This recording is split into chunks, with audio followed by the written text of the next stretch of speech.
Vida Após a Morte, de Alanna Miller. Escrito por Demelza Carlton. Copyright Lost Plot Press 2024. No filo das contas, de alguma forma voce acaba pensando no comeco. A Sabrina ligo de novo ontem à noite. A Emma também, disse Alanna, ofegante enquanto subíamos as escadas apressadamente. Depois tive alguém chamada Suzette. Eu ri. Voce lembra os nomes delas melhor do que eu. Não sei se conseguiria dizer qual é qual numa fila. Todas eram bonitas, ansiosas e risanas, até ficaram nuas, quando se tornavam tão responsáveis quanto uma boneca inflável ou cadáver. Voce gostaria de fazer sexo com alguém que te lembrasse cadáver? Alanna fez uma careta. Eu já dissequei mais cadáveres que voce, mas só voce pensaria em se meter com Voce é seriamente problemático Nathan. Vou-te dar uma boneca inflável no seu aniversário, nem que seja só pra te manter longe dos cadáveres e das garotas cujas ligacos voce não atende. Será que tem desses de zumbi? Há coisas piores para se pensar durante uma dissecação de cadáver, respondi, ajeitando a alca de mochila no ombro. Alanna bufou. Tipo qual das estudantes de medicina, não habitou direito, o jaleco sobre o vestido decotado? Eu vi voce secunda a Danielle semana passada. Perdi o fio do que ela estava dizendo, suas palavras abafadas por uma risadinha animada atrás de nós.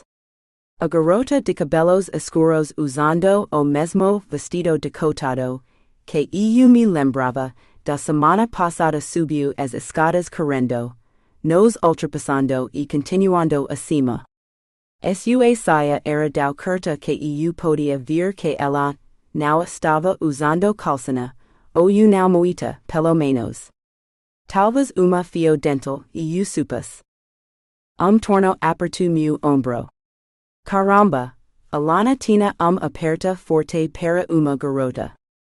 Então eu vou ter que dar desculpas para a Danielle semana que vem sobre, porque voce não está retornando as ligacos dela? Dei de ombros, esfregando meu ombro quando ela me soltou. Ainda não dormi com ela. O anel de sonete de Alanna ficou preso na minha camisa, então ela o puxou com forca, a pedra rosada brilhando por momento. Aposto que ela concordaria em fazer na mesa do laboratório de necropsia, se voce pedis hoje, retrucou Alanna. Voce vai estar dentro daquela calçana, minúscula dela antes do fim de semana, com certeza. Eu poderia resistir se quisesse protestar.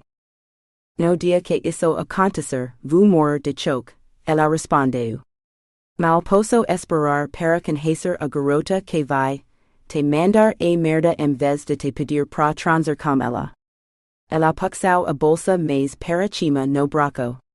Não me espere. Vou voltar sozinha para casa. Aonde voce vai? Perguntei, largando minha bolsa para abater o jaleco. Fazer compras. Posso até comprar seu presente de aniversário se encontrar uma sex shop que venda zumbis infláveis. Ela piscou e saiu andando. Guardei minha bolsa no armário e pegou meu kit de dissecação. Eu sabia que precisava de mais lâminas de bisturi, mas esperava ainda ter uma ou duas sobrando. Segurando o kit e meios arquivos, empurrei a porta com o ombro. Ops, disse a garota sem calçana quando suas pintas tilintaram no chão. Ela se curvou para pegá-las, mostrando sua bunda magra e nua. Eu me perguntei como Alanna conseguia pensar em qualquer coisa além de sexo, nos laboratórios de cadáveres. Como a morte tão próxima, como eu poderia não querer pegar pedaço daquela bunda gostosa?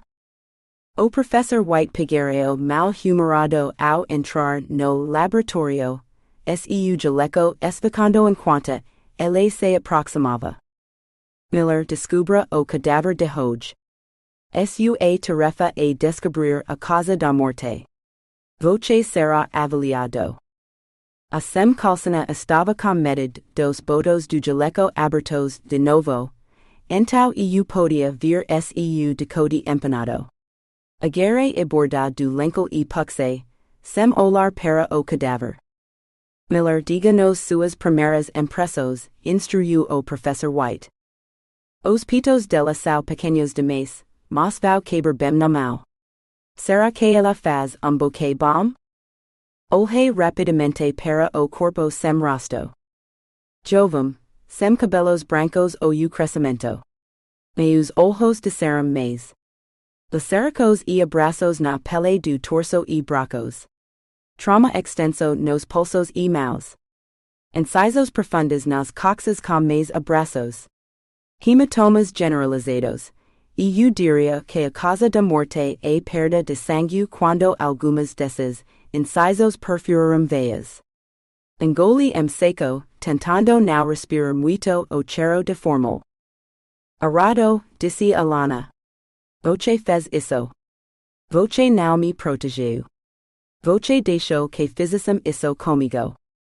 Voce me matou. Não mais sem rosto, seu cadáver se sentou, estendendo para mim dedos torcidos e quebrados. Eu também me sentei, ofegante de pânico enquanto, o suor frio escorria pela minha pele no escuro. Merda. Os pesadelos estavam piorando. Se eu dormis, de pijama como quando era criança, ele estaria encharcado. Como não era o caso, apenas me sequei com uma tola que mantinha ao lado da cama para si propósito e me deitei novamente. Lágrimas rolaram pelo meu rosto enquanto eu alcançava os comprimidos para dormir, sacudindo duana palma de mão. Sem Caitlin, o sono me escapava. Apenas olhar para sua forma adormecida ao meu lado seria garantia suficiente para me fazer relaxar. Mas já fazia 5 anos desde que a vi pela última vez, 5 longos e solitários anos desde que ela desapareceu. Pego minha garrafa de água e engoli os comprimidos. Eu não conseguiria dormir de outra forma quando sonhava com Alanna, como uma zumbi, porque ela estava surda. Eu a matei, 6 anos atrás por não protegê-la. Deitei-me, esperando que os comprimidos fizessem efeito, na esperança de que meu sono fosse sem sonhos, temendo os infinitos pesadelos quando não fosse, e o tempo todo me perguntando. Caitlin estaria viva ou morta? Dua. Viver sob proteção a testemunhas é como viver a vida, após a morte de outra pessoa. Tudo de sua vida passada, incluindo seu próprio nome, está morto, mas voce ainda está vivo, forjando o futuro como outra pessoa. Claro, haverá momentos em que voce esquecerá seu novo nome. Ele nunca foi realmente seu para começar. A voce, uma voz atrás de mim sussurrou. Desorientada, pisquei de volta ao presente, levantando os olhos enquanto subia ao palco. Mal hesitando, apertei a mão da reitora e forcei sorriso genuíno enquanto ela sussurrava. Parabéns, doutora. Sorry para o fotógrafo para o flash obrigatório antes que ela me liberasse, e eu escapasse para o anonimato fora do palco que eu geralmente desfrutava. Ninguém sabia quem eu era. Apenas mais uma formanda com diploma de medicina, a tinta mal seca. Deslizei de volta para meu assento e para a invisibilidade, mais uma vez. Mas para uma pessoa, eu nunca seria invisível. Ainda não consigo acreditar. Papai estava me esperando no sawau, enxugando lágrimas dos olhos. Una garotina, ya tem edad suficiente para ser médica. Espere ate que ele me envolves seus bracos antes de susurrar, voce sabe que não tenho. Se voce tivis colocado as datas certas nos meus formularios de matricula escolar quando comecei o jardim de infância, voce não estaria aqui até o ano que vem. Culpo o estresse. Eu deveria ter trazido duas meninas para casa, não apenas uma. Ele se afastou e enlacu seu braco no meu. Ela teria ficado tão orgulhosa de voce hoje. Vamos tirar as fotos oficiais e depois voltar para o meu hotel. Acho que preciso te contar sobre sua mãe. Possamos para os fotógrafos. Devolvi a horrível beca preta que me fazia parecer uma das mesas de coquetel cobertas de preto, e estávamos livres. Atravessamos o saguão do hotel e papai apontou com a cabeça para o restaurante. Voce quer ir lá ou prefere que pagamos serviço de quarto lá em cima? Enquanto eu observava, seus olhos voltaram para o restaurante. E aquele com os frutos do mar realmente bons que voce estava me falando? Escondi meu sorriso enquanto ele me olhava culpado. Faz tempo que não como lagosta. Vamos jantar no restaurante. Dado o qual tarde era, o lugar estava bem vazio, então a anfitriã nos ofereceu a escolha de mesas. Papai apontou para uma escondida canto, e foi lá que nos sentamos. Esperei impacientemente enquanto fazíamos os pedidos e nossas bebidas eram servidas, mas papai não dizia nada. Tomei gol do meu vinho e finalmente disse, tudo bem. Voce esperou por quase 20 anos e agora que diu uma dica, não vai dizer mais nada. Ele engoliu sua cerveja e colocou na mesa. Doi querida. A última vez que a vi foi há 23 anos, quando ela estava grávida de voce. Mal dava para notar, mas seu rosto brilhava. Quando voltei para buscar minhas meninas, ela estava fria e enterrada em túmulo que eu nem podia visitar, e voce me olhava com os olhos dela, mas não me conhecia. Ele suspirou. Sabe, conheci sua mãe em uma universidade. Voce vê nas notícias sobre países islâmicos onde as mulheres não têm permissão para estudar, mas ela tinha. Ela era uma estudante de pós-graduação, fazendo seu doutorado em química. Nunca cheguei a descobrir se ela terminou. Enfim, achavamos ter encontrado algumas reservas significativas de gás, mas as amostras desapareceram no caminho para o laboratório e, quando conseguimos levar o navio de pesquisa de volta para pegar mais, todo o laboratório havia se transformado em uma cratera. Não sabemos quem o explodiu, os americanos ou os iraquianos, mas isso não importava muito. Tínhamos novo conjunto de amostras de rocas e eu fui voluntariado para o trabalho de laboratório. Alguém arranjou laboratório para mim em uma universidade. Não me pergunte o nome, porque eu não conseguia pronunciar na época e não me lembro agora, e eu estava trabalhando até tarde de noite, todas as noites, para analisar todas as amostras. Uma noite, devo ter adormecido em uma das bancadas e acordei com uma discussão furiosa, de qual eu não entendia uma palavra. Provavelmente foi bom, porque descobri depois que eu tinha sido chamado de todo tipo de coisa, incluindo asno. Ele riu. Kun eu disse lentamente, assentindo. Papai pareceu surpreso por momento, mas se recuperou e continua. De qualquer forma, eventualmente, os gritos terminaram e o homem saiu, deixando uma mulher vestida inteiramente de preto. Sabe, de cabeza aos pés, como uma freira, mas cobrindo o rosto também. Voce quer dizer nakab? Perguntei. É isso. Ela se veru para mim e me mandou ser do colo dela.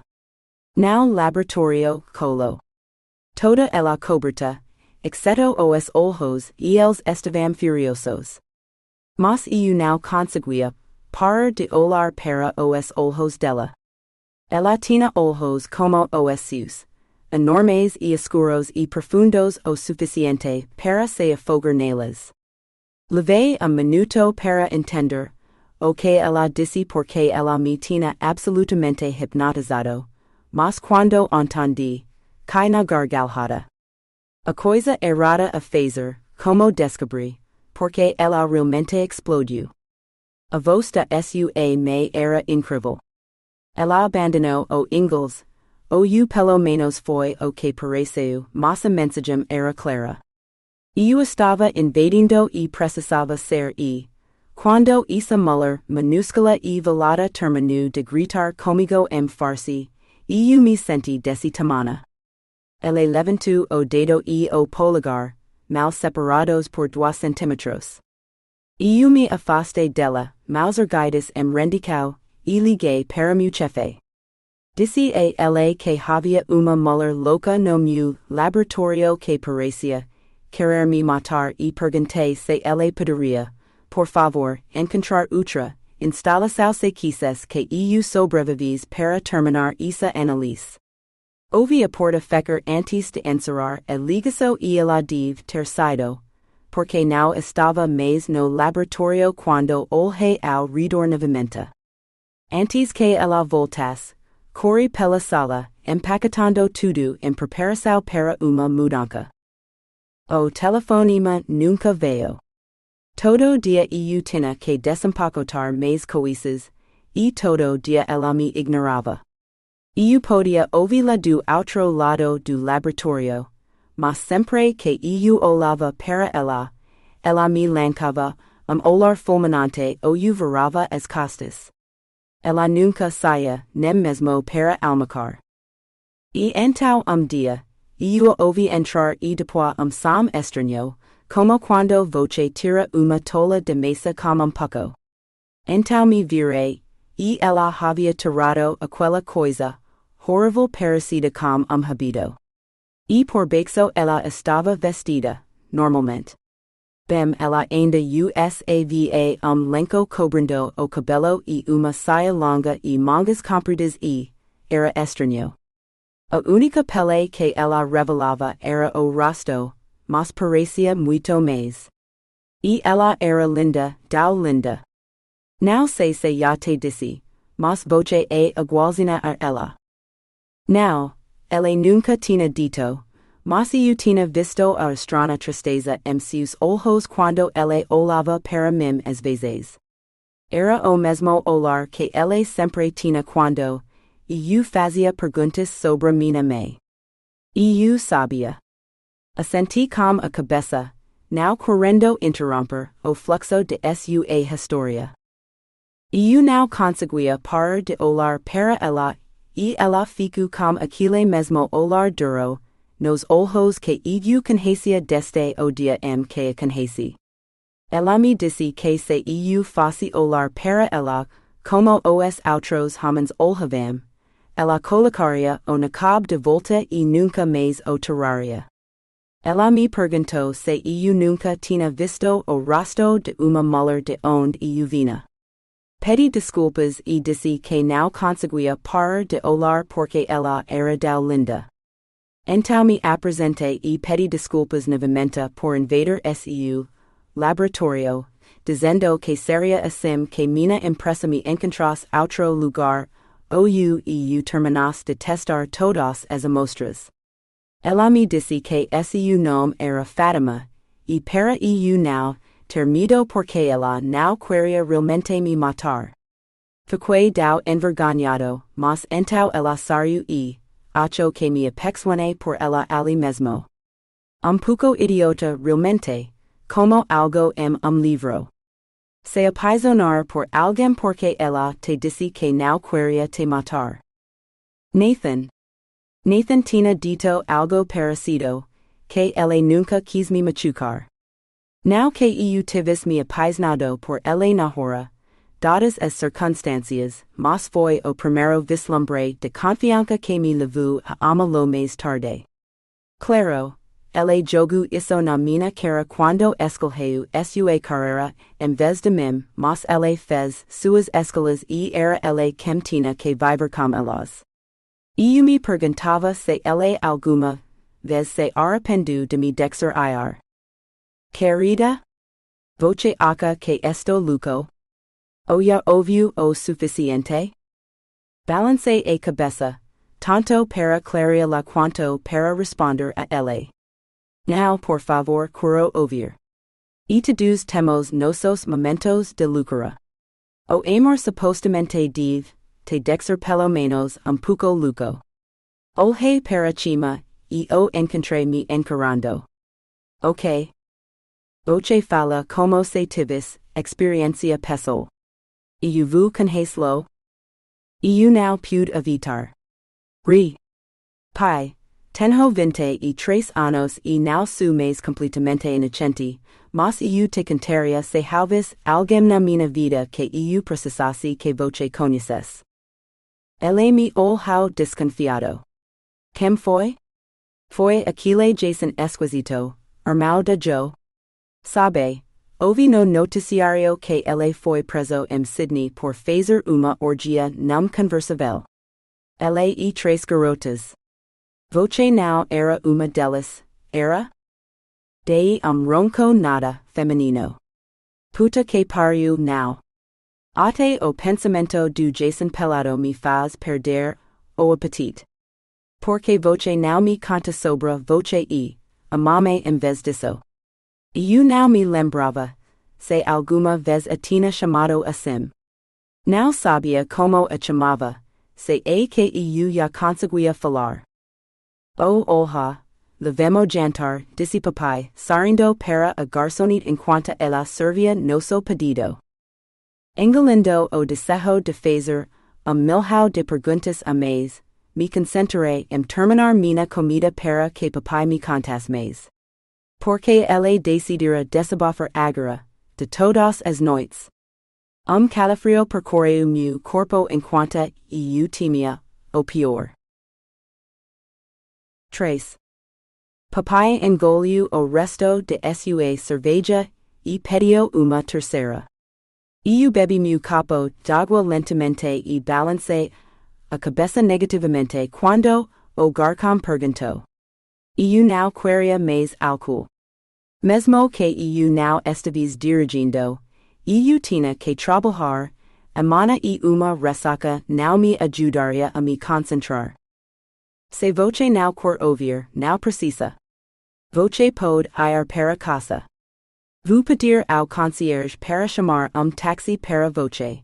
A voz do meu pai interrompeu meus pensamentos. Não. Eu preciso ouvir isso. Por favor, continue, respondi.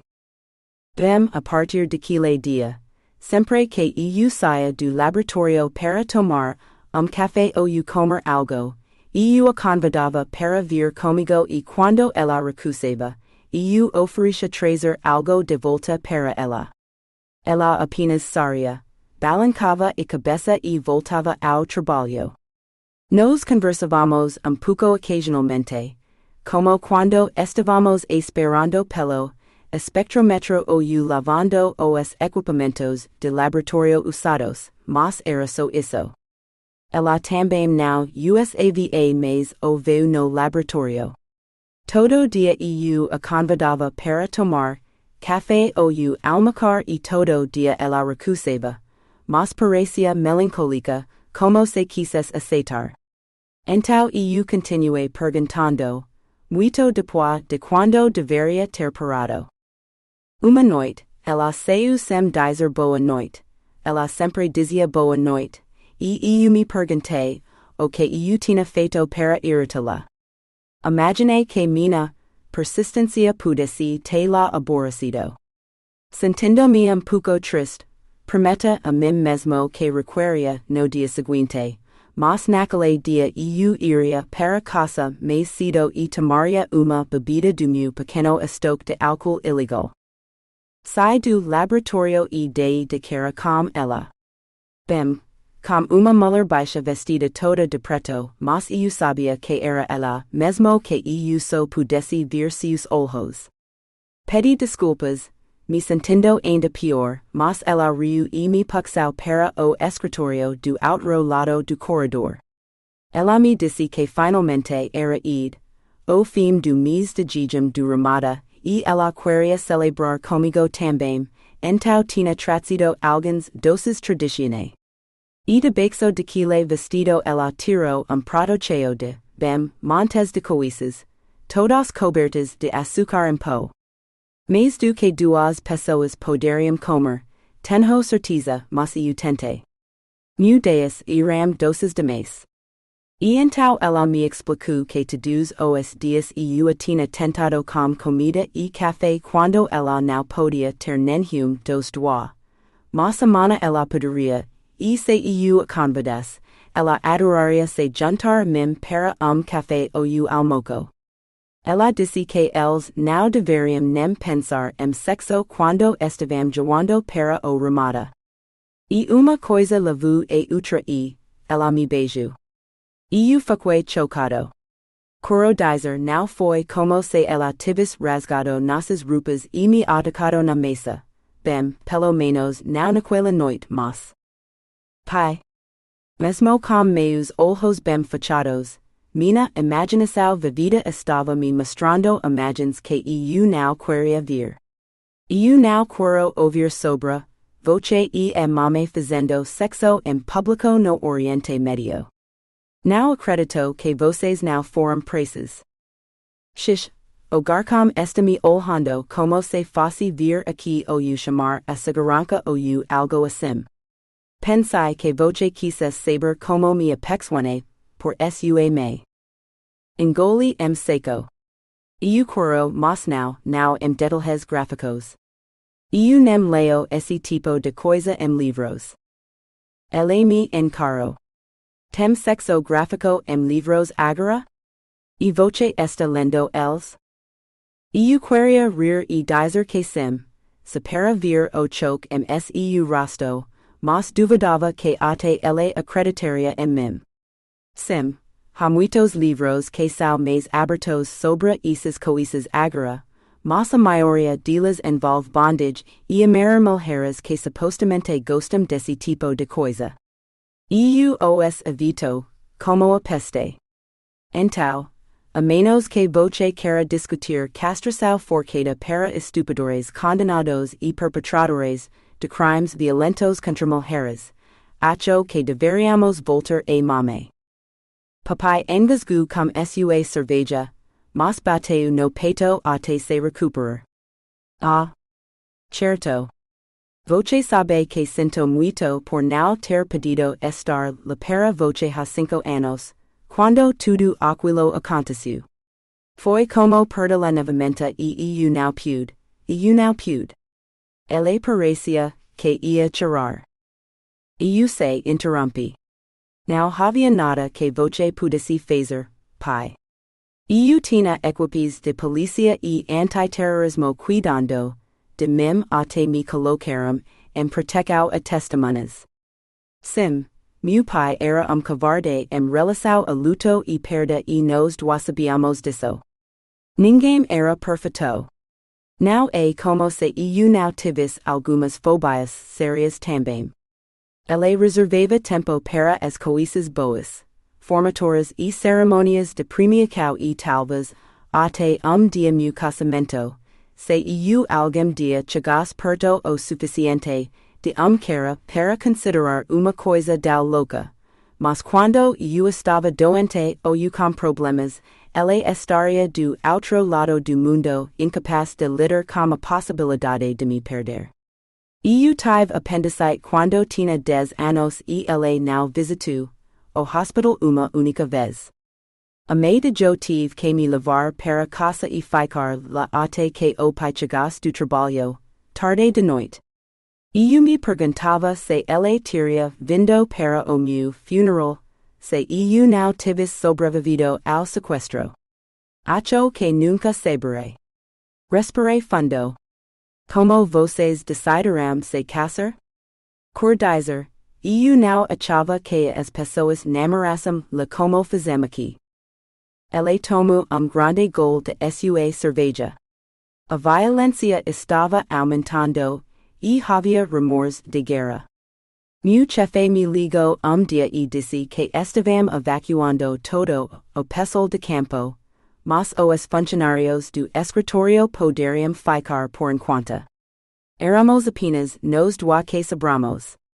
Ele disse que ligaria novamente se as coisas mudassem, mas para estarmos prontos para partir com pouco aviso. Fatima e eu tínhamos conversado sobre política, mas se chegasse ao ponto de evacuar, ela iria com sua família e eu iria para o Reino Unido ou Austrália, dependendo de para onde a empresa me mandasse. Eles tinham a perspectiva de novo campo de gás se abrindo na Austrália e muita exploração para eu fazer, mas isso significava deixar Fatima e talvez nunca mais vê-la novamente. Quando desliguei o telefone, sabendo que ela tinha ouvido cada palavra, apenas olhei para ela sem saber o que mais dizer. Então ela hesitou por talvez alguns segundos antes de me pedir casamento e para levá-la comigo. Ela estava disposta a deixar para trás sua família, amigos e tudo que já conhecia para ser minha esposa. Ela queria viver em país onde não precisasse usar niqab para impedir que os homens a olhassem como se fosse pedaço de carne. E eu concordei. Eu estava apaixonado por ela, mas não tinha realmente usado esperar que pudéssemos. A diferença de cultura, religião e tudo mais, mas conheci sua família no dia seguinte, e ela me disse que seu pai tinha concordado, embora o olhar carrancudo seu rosto dissesse que ele não estava feliz com isso. E dentro de uma semana, estávamos casados. Fatima era minha esposa. Ela se mudou para meu minúsculo apartamento da empresa perto da universidade e as coisas foram boas por alguns meses. Preenchi toda a papelada para o visto australiano dela e cidadania e esperamos. Antes mesmo de termos uma resposta da embaixada australiana, soubemos que ela estava grávida de voce. Eu ligava para a embaixada todos os dias, perguntando sobre o pedido dela até que eles também evacuaram. E então eu sabia que era apenas uma questão de tempo antes que eu tivesse que partir. Eu poderia levá-la até Dubai, mas ela não tinha visto para entrar na Austrália, então teria que esperar sozinha em Dubai, até que eu pudesse voltar para buscá-la com o visto. Sozinha e grávida em país estrangeiro, eu odiava fazer isso, mas concordamos que ela estaria mais segura com a família dela. Eles a protegeriam e a levariam, como eles se partissem. Então a última vez que a vi, ela tinha a mão na barriga, sobre a voce, seus olhos cheios de lágrimas que ela era forte demais para deixar cair, e ela me beijou de despedida na casa do pai dela, porque era ilegal até mesmo beijar em público lá, então ela não podia fazer isso no aeroporto. E o táxi me levou embora. Ele esvaziou sua cerveja, escondendo as lágrimas que derramava atrás do capo. Agora estourou mês depois e fui transferido para projeto australiano no Estreito de Torres. Quando voltei para casa, a documentação do visto dela estava me esperando e uma carta amassada com uma fotografia de ultrassom, dizendo que teríamos uma menina. Tinha chegado apenas alguns dias antes. Tentei ligar para ela, mas não houve resposta na casa da família. O número deles estava desconectado. Levu meses ate eu saber que els, tinham deixado o país, mas eu não sabia para onde tinham ido. Naquela época, eu já tinha preenchido os papéis de cidadania para voce também, e os arquivei na sua data prevista de nascimento, dizendo que era seu aniversário. Tive que escolher seu nome antes mesmo de te conhecer, sem a Fátima. Eu sentia tanta falta dela. Levei quase 2 anos antes de finalmente localizar a família dela na Arábia Saudita e mais 6 meses antes que eu pudesse contá-las para perguntar por ela. Ninguém me dizia nada sobre ela ou voce e não tenho certeza se o inglês de alguém era bom o suficiente para isso, mesmo se quisessem. Eu tinha seus certificados de cidadania na minha bagagem de mão quando embarquei no avião. Eu ia trazer minhas meninas para casa.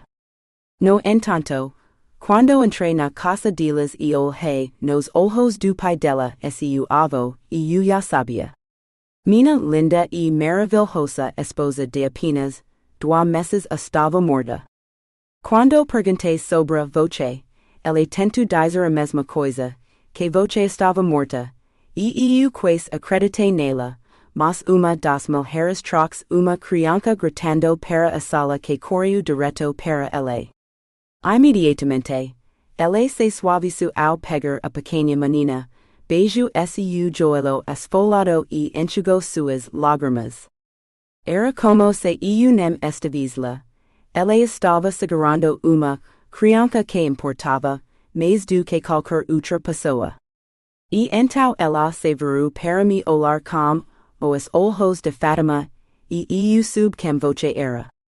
Discuti com ele por 2 dias, maldito impossível, considerando que o inglês dele era terrível, que voce era minha filha, uma cidadã australiana, e que voltaria para casa comigo. Ele suspirou e levantou sua cerveja, como se esperasse que os restos se transformassem em uma nova pinta diante de seus olhos, mas não aconteceu. O capo voltou a bater na mesa. Voce não entendia uma palavra de inglês. Uma mulher que eu não conhecia me deu uma bolsa de roupas e brinquedos que voce parecia reconhecer e isso era tudo que voce tinha. O voo de volta foi um inferno. Meu coração tinha morrido com Fátima, e eu não tinha ideia do que fazer com uma criança, muito menos uma com os olhos dela, a parte dela que eu conhecia melhor. Voce nem sabe como ela morreu? Perguntei, atonita que ele tivesse oferecido tal pouca explicação. Todos esses anos, eu tinha esperado para aprender algo, mas parecia que ele também não sabia. Por muitos anos, não. Eu queria saber, mas todo o meu farsi só servia para fazer Fátima rir enquanto eu comia arroz. Eu não podia falar farsi e a família dela não falava inglês. Ou pelo menos, era o que eu pensava. Há alguns meses, descobri que estava errado. Ele se levantou da cadeira e assinou com seu cartão de crédito. Garçom se apressou para receber o pagamento e saímos, papai guardando sua carteira, de volta no bolso enquanto caminhávamos. Se eu vou te contar o resto, preciso de algo mais forte que cerveja. Vamos ao bar e esperar que eles tenham cask strength. 4. Eu bebia limão, lima e bitters enquanto meu pai saboreava seu uísque. Raramente ouvia beber casa. Ele havia consumido mais álcool esta noite do que eu o vira beber amanhã. Mas uma vez, ele escolhera uma mesa isolada no canto, como se estivesse comido de ser ouvido. No entanto, fico sentado em silêncio por vários minutos. O que aconteceu há alguns meses? Incentivei quando a impaciência tomou conta de mim. Eu estava em Dubai por alguns dias antes do meu voo para Sanaa, tomando café, cuidando da minha vida, quando três homens se aproximaram da minha mesa. O mais magro e bem vestido dos três sentou-se na minha frente, enquanto os outros dois o olharam, como guarda-costas. E esses dois estavam armados. Então, em vez de perguntar o que eles estavam fazendo na minha mesa, levantei-me para ser eu homem sentado disse, fique, Malcolm Lockyer. Ele riu nervosamente. Ele tinha duas caras com armas, então fiquei. Mas então ele disse, você era o marido de Fátima, não era? A última coisa que eu esperava, que ele dissesse. 20 anos sem ouvir o nome dela e aqui estava esse cara assustador falando, inglês perfeito, mencionando-a. E ela era tudo sobre o que ele queria falar. Ele explicou que era primo dela e quando a família de Fátima fugiu para a Arábia Saudita, ela ficou com os pais dele. Ela era sua prima favorita, mesmo sendo pouco mais nova que ele, porque também queria ser e ver o mundo. Ele ficou chocado ao vê-la grávida, nem sabia que ela era casada. Como ele estava em casa entre o fim da escola e o início da universidade na França, passou todo o tempo com ela. E ela lhe contou histórias sobre esse inglês maluco que achava que ela ia matá-lo, mas que a amava e queria levá-la para Austrália para viver com ele. Ela e sua garotina, voce. Ele disse que nunca a vira tão feliz. E ela o fez prometer, visitá-la na Austrália durante suas férias da universidade. O bebê não era esperada, até depois de ele partir para a França, mas Fátima entrou em trabalho de parto prematuro e voce nasceu mês antes. Em agosto, não em setembro.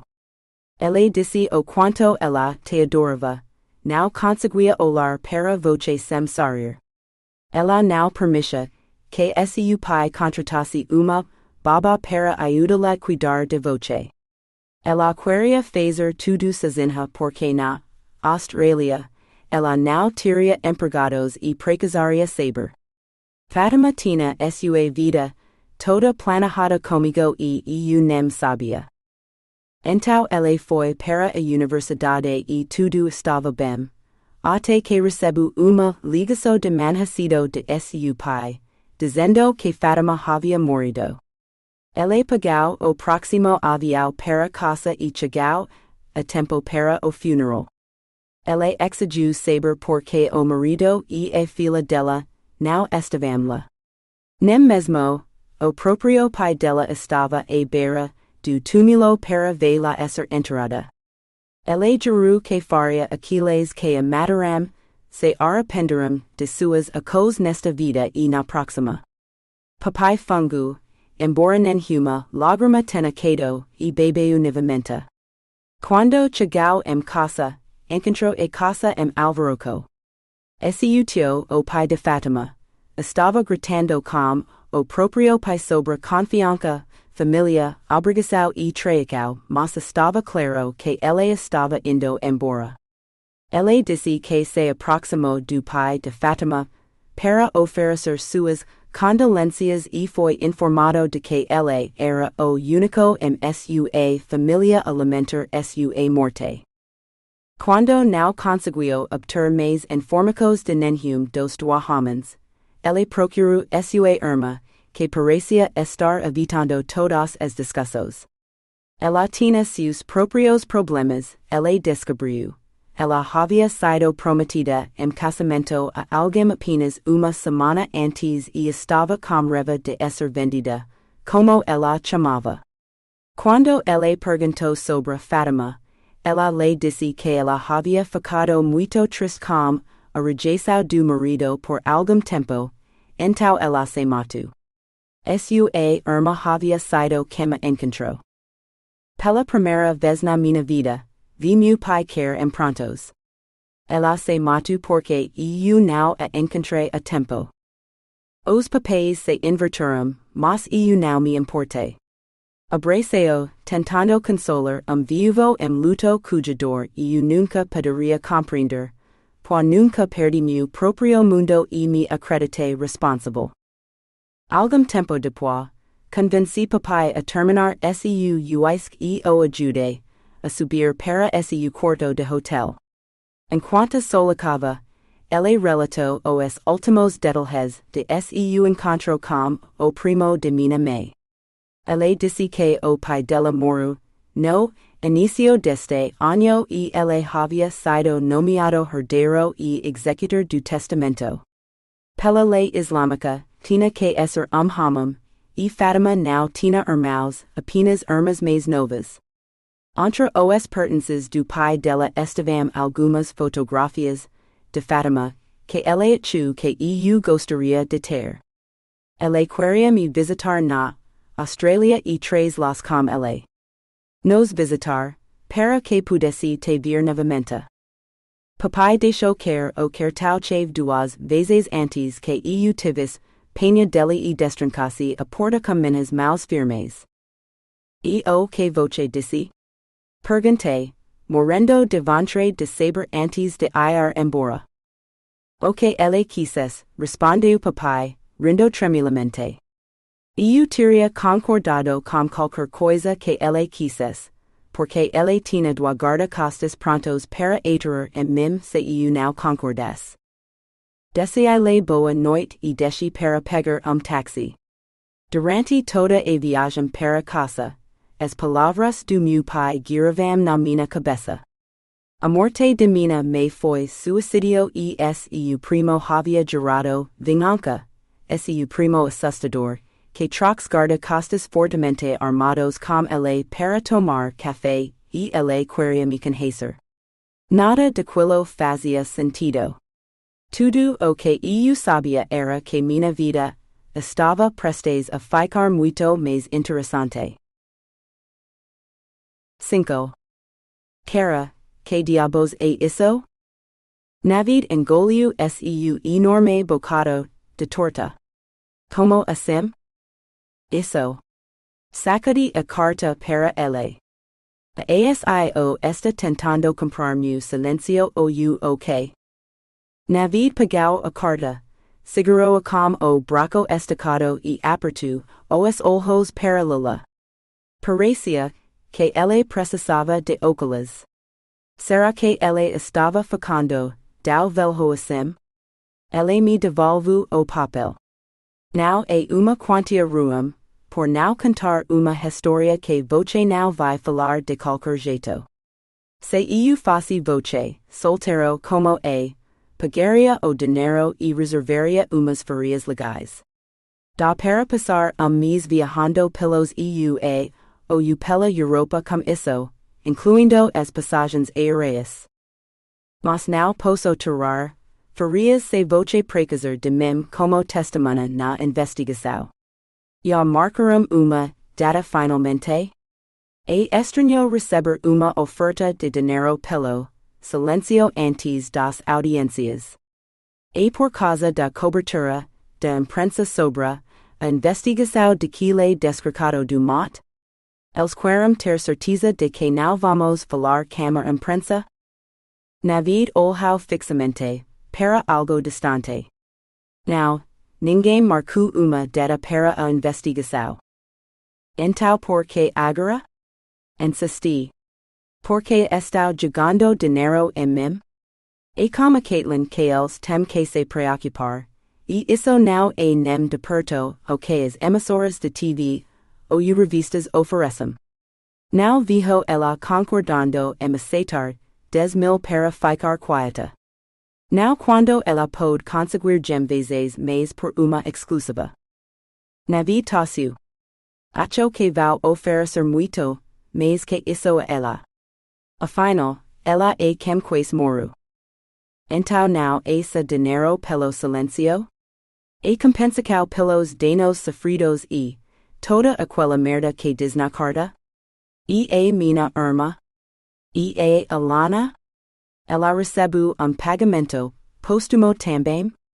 E uma carta Hipocrita dizendo que o departamento lamenta profundamente seu sequestro, estupro, tortura e morte, mas aqui está dinheiro para fazer você se sentir melhor? Merda, se a carta da Caitlin diz isso, pode esperar fogos de artifício. E o coração doiça de ouvir o nome dela. E o daria qualquer coisa para vê-la explodir. E o sabria que ela estava viva e bem, onde quer que estavis. Ela baixou a voz. Se conseguiram encontrá-la. Há rumor no departamento de que todos os documentos do arquivo dela sumiram. Papéis arquivos digite, gravecos de depoimentos, tudo simplesmente sumiu. E os detalhes dos arranjos de protecção e testemunha também, o que significa que ela desapareceu.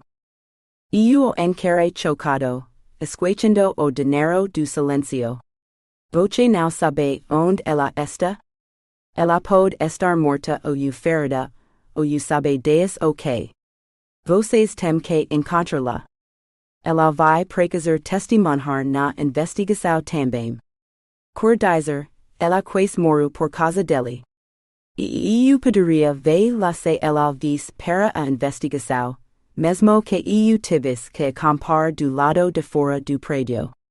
Eu sabia que ela estava viva e bem, mesmo que por momento. Pergunte a ela onde ela está. Ela vai saber. Ela nunca iria fazer parte da investigação. Ela não teve nenhum contato com ela anteriormente, e os depoimentos dela seriam suficientes, ou teriam sido, se pudéssemos encontrá-los. Tudo o que temos são os e-mails furiosos do hospital, que eles ficaram mais do que felizes em me dar. Mot os forco a ir contra a política do hospital, permitindo que você compartilhasse quarto com Caitlin. Disse que era uma questão de segurança nacional, para a segurança dela. Ela disse que mandaria prender qualquer funcionário do hospital que se opusesse por ajudar terrorista conhecido. Não acreditou, que não percebi na época que ele era corrupto. Agora, nem sei se haverá uma investigação. Ele suspirou, e jogo sua sacola de torta vazia na lixeira mais próxima. Eu parei de repente. Como assim, sem investigação? Eu recebo suborno para ficar quieto enquanto aquele idiota sai aliso. Que se foda isso. Navid suspiro novamente. O sistema de justiça não é equipado para punir pessoas mortas. O que deixará morte, já que todos os outros estão mortos. Espera aí, você está dizendo que ele também está morto? Minha boca ficou aberta. Como matu? Seja la quem for, é uma lenda e eu devo a ele uma caixa de cerveja. Eu queria fazer isso há anos. Navid soltou uma risada. Então você deve uma caixa de cerveja ao Mott, porque o relatório oficial diz que ele se matou. Com punhal ornamental, nada menos. Pouco melodramático, se quer saber minha opinião. Eu me pego, balancando a cabeça. Isso não pode estar certo. Mott era bastardo mesquinho.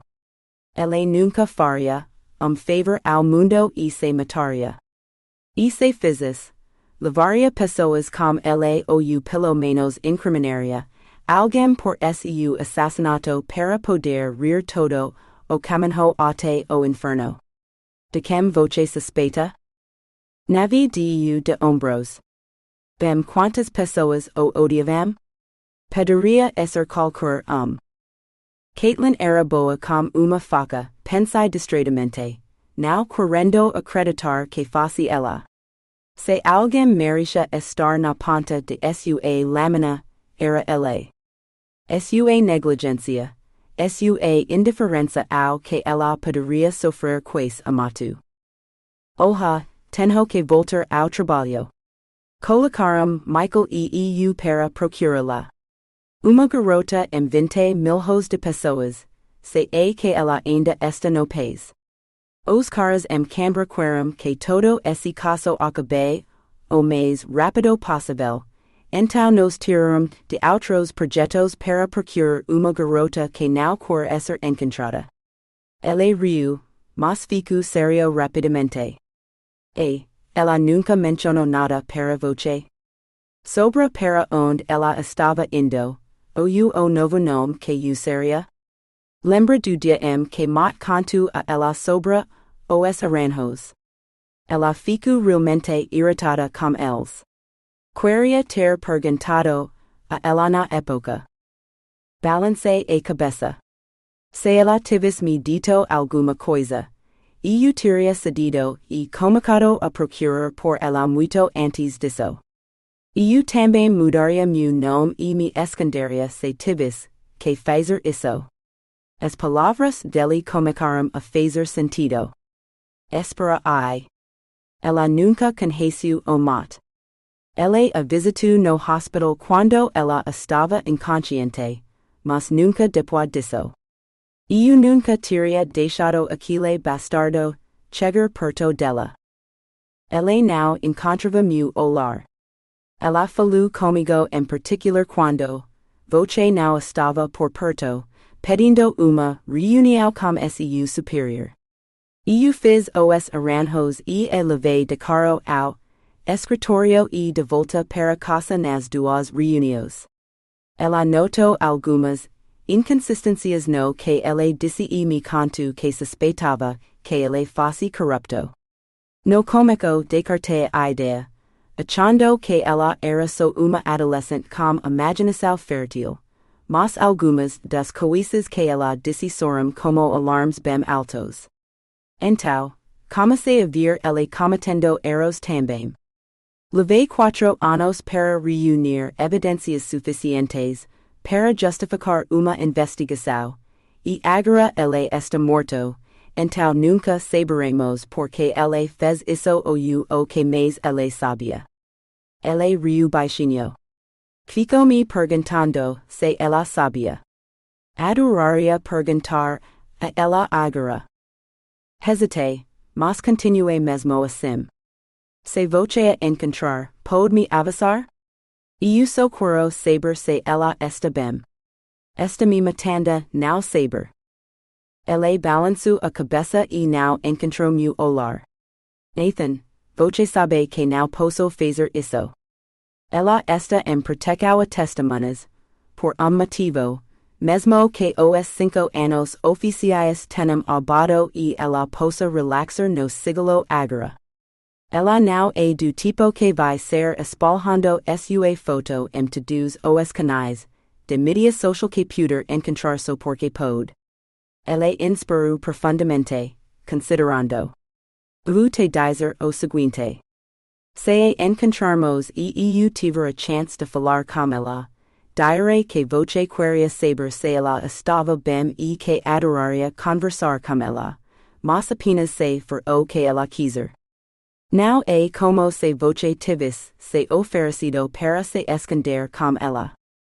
Eu teria feito se ela tivesse me pedido, ou eu até mesmo me querido sussurrei, mas para mim mesmo do que para ele. Ele agiu como se não tivesse ouvido. Te vijo mais tarde, cara. E até mais. Suspirei, olhando para os papéis apertados em minha mão. E, se eu voltar ao escritório com você, pode testemunhar isso? Não é como se eu fosse cantar para alguém, de qualquer forma.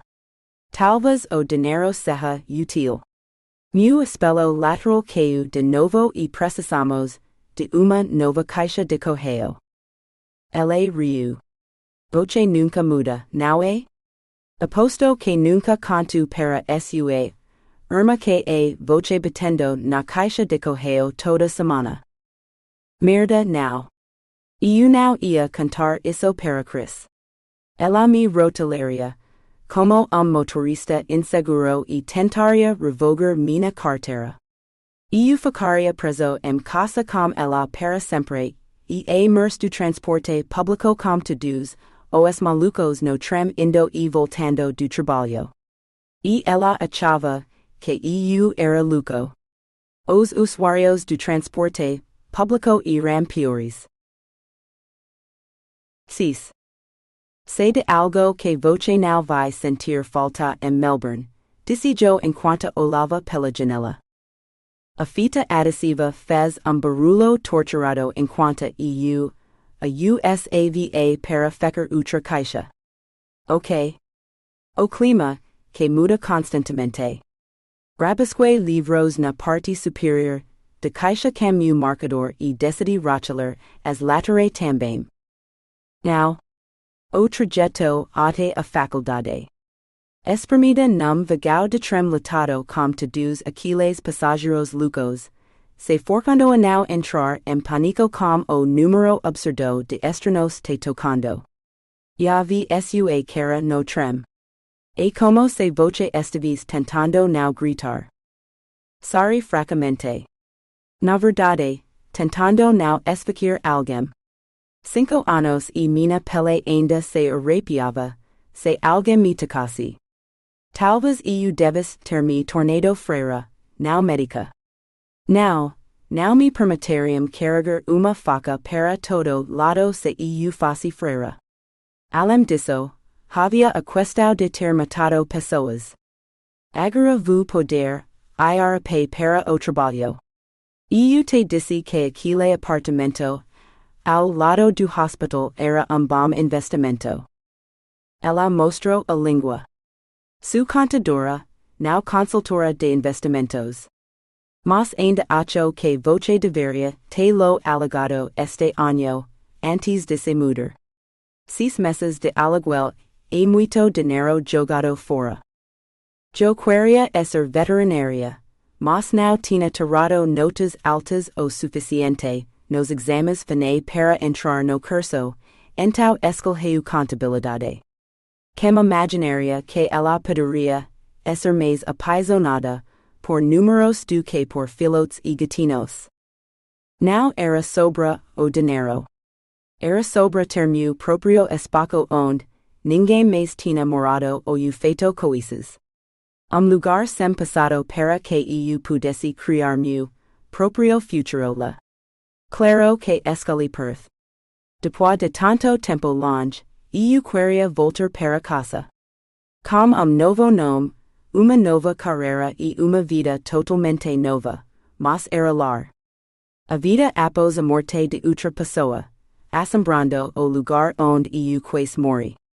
Era apropriado. Cada vez que eu olhasse para o Hospital Street Elsis ao lado, lembraria do meu tempo lá como paciente e, esperançosamente, teria mais empatia pelos meus pacientes. O desmoronaria e seria internada na ala psiquiátrica. Não, disse a mim mesma. Eu estava preparada para voltar e enfrentar quaisquer demônios que eu não tivesse massacrado no passado. Considerando que eles provavelmente estavam, por fio depois do último encontro comigo, seria ato de misericórdia acabar com o sofrimento deles. Eutanásia, até, embora não fosse legal na Austrália Ocidental. Uma mão barata assino diante dos meus olhos. Alô? Você está me ouvindo? Balancei a cabeça. Desculpe, Joe. Eu deveria estar. Espero que você me apresente logo a ele, porque qualquer hamam que possa te fazer sentir acordada dao profundamente deve ser de babar. Quero saber o nome dele, seu saldo bancário e quantas vezes numa noite. Quantas? Meus olhos se arregalaram enquanto suas mãos descreviam eloquentemente sexo acelerado. Enhuma Joe. Se eu tivesse dormido com hamam, teria te cantado. Ela suspirou, o tipo profundo que dizia que seu coração doía por mim. Já faz 5 anos. Ninguém consegue ficar tanto tempo sem querer sexo. Se que voce se machuco, mas voce disi que dormio com aquile cara nojento en perth, o que significa que voce dificilmente tem medo de intimidade se deixo ele te tocar. Agora, se que voce now está suspirando por ele, então por que voce nem fler tu com mais ninguém? Porque eu now queria que ninguém me tocasse. E quando o homem que salvo sua vida várias vezes, arrisco a própria vida e sanidade, além de matar por voce e ficar ao seu lado, até voce se recuperar, acha que não é bom o suficiente para voce comica a acreditar que ninguém será. Porque eu me contentaria com uma noite com alguém que não mataria por mim? 6 anos atrás, eu teria cantado tudo isso a Joe, mas agora não podia. Depois do que aconteceu, algumas histórias era melhor deixar não contadas. E não tenho certeza se ela me olaria, da mesma forma se subis das pessoas que matei. Mesmo que elas merecessem. Não encontrei o certo, respondi secamente. Estou procurando herói que não seja apenas o príncipe encantado. Joe Sariu. Cavaleiro de armadura, brilhante com habilidades impressionantes como a espada. Suas mãos descreveram o tamanho e a natureza de sua espada. Cavaleiro, talvez, mas com a armadura amassada e talvez marcas de queimadura na lateral, para mostrar que ele enfrentou exercito e passaria pelo fogo por mim. Uma espada com alguns arranjos, para que eu saiba que não é só para exibição. E depois, quando estivessemos sozinhos, ele tiraria tudo e me faria sentir como se eu fosse o mundo inteiro para ele. Ela caiu na gargalhada. Então, voce esta atrás do ser perfeito com experiência? Homens assim não existem. Voce pode conseguir algumas dessas coisas, mas não tudo. Desde que voce não se contente com algum bastardo nojento que te engane fazendo, voce pensar que ele é perfeito, acho que tudo bem. Não perfeito. Apenas, homem que faria o que Nathan fez por mim. E mais. Homem que não me deixaria para perseguir, sonho impossível. E, homem que não existia. Ouvi o zumbido da moto do carteiro, e olhei pela janela. Ele estava saindo das nossas caixas de correio. Levantei-me de salto, passando a mão pelo rosto para esconder as lágrimas que não consegui conter. Vou esvaziar a caixa de correio. Já voltou. Mantive os olhos no caminho sob meus pés, desesperadamente tentando controlar meus olhos lacrimejantes. 5 anos eram suficientes para saber que homem não me queria. Não é como se ele tivesse dificuldade em me encontrar, afinal, sua agência tinha me escondido. E eles caçavam terroristas pelo amor de Deus. Me restririam em dia. Entre as inevitáveis correspondências indesejadas, havia uma carta com aparência oficial endereçada a mim. Abri e. Bem falando no diabo. Não era de Nathan, mas era de ASIO. Deixei a carta de lado para olhar mais tarde, quando Joe tivesse ido embora. Eu não queria ter que explicar mais do que ela poderia lidar. Então por que voce está indo para Sydney uma semana antes? O que vai fazer, até o concerto? Joe perguntou empurrando suas caixas já prontas. Elas eram mais altas do que eu. Dei de ombros. Importa? Vou ao zoológico de Taronga algumas vezes. Fazer todas as experiências de encontro com os animais, me assustar como os emus andando por aí que são mais altos do que eu, e admirar as vistas do porto quando me cansar de andar. Comer frutos do mar naquele restaurante em Darling Harbour que fomos, de última vez. Não sei. Apenas, Esser uma turista de ferias e acho. Pela primeira vez em muito tempo. Ela se ergueu para sentar na borda de mesa de jantar. Prometa-me uma coisa. Ela fez uma pausa esperando uma resposta, mas eu não ia fazer isso até ter mais detalhes. Prometa-me que você vai a pub pelo menos uma vez e comprar uma bebida. De esse mesmo uma chance de conhecer pessoas. Eu ri e balancei a cabeça. De jeito nenhum. Depois de aula sobre drogas de estupro na farmacologia, não sei se alguém deve beber em pub de novo. Tantas delas são inodoras, insípidas e incolores, e praticamente indetectáveis. Algumas nem aparecem no seu sangue depois. E são tantas para lembrar. Uma era azul, uma tinha gosto de sabão ou sal, uma deixava a bebida turva. É o suficiente para me fazer beber de cantil por pura paranoia. Ela deu de ombros. Tudo bem. Não vá então. Mas você vai tomar uma taça de champanhe comigo no lounge VIP de casa de ópera antes do concerto. Não vou deixar você escapar disso. Eu sorry. Claro. Eu não perderia isso por nada. Nunca fui a concerto na casa de ópera de Sydney, e dizem que é espetacular. Você não queria ter deixado os carregadores fazeram a mudança para você? Parece que estamos fazendo isso há uma eternidade, mas somente de sua casa está empacotada, ela reclamou, olhando ao redor. Pegou a pila de jornal na mesa de jantar e joguei no balcão de cozinha. Então, de volta ao trabalho. Vou embrulhar os copos se você pegar o resto dos meus livros, depois podemos sair para jantar. Feito. 7. Melhor hoje do que amanhã, disse a mim mesma depois que eu saio. Que irão as chances de me encontrarem, dia antes de eu deixar esta casa para sempre? Respirei fundo enquanto o telefone tocava, meus olhos fixos na carta, embora já tivesse decorado as palavras nela escritas. Alô, segurança e inteligência australiana.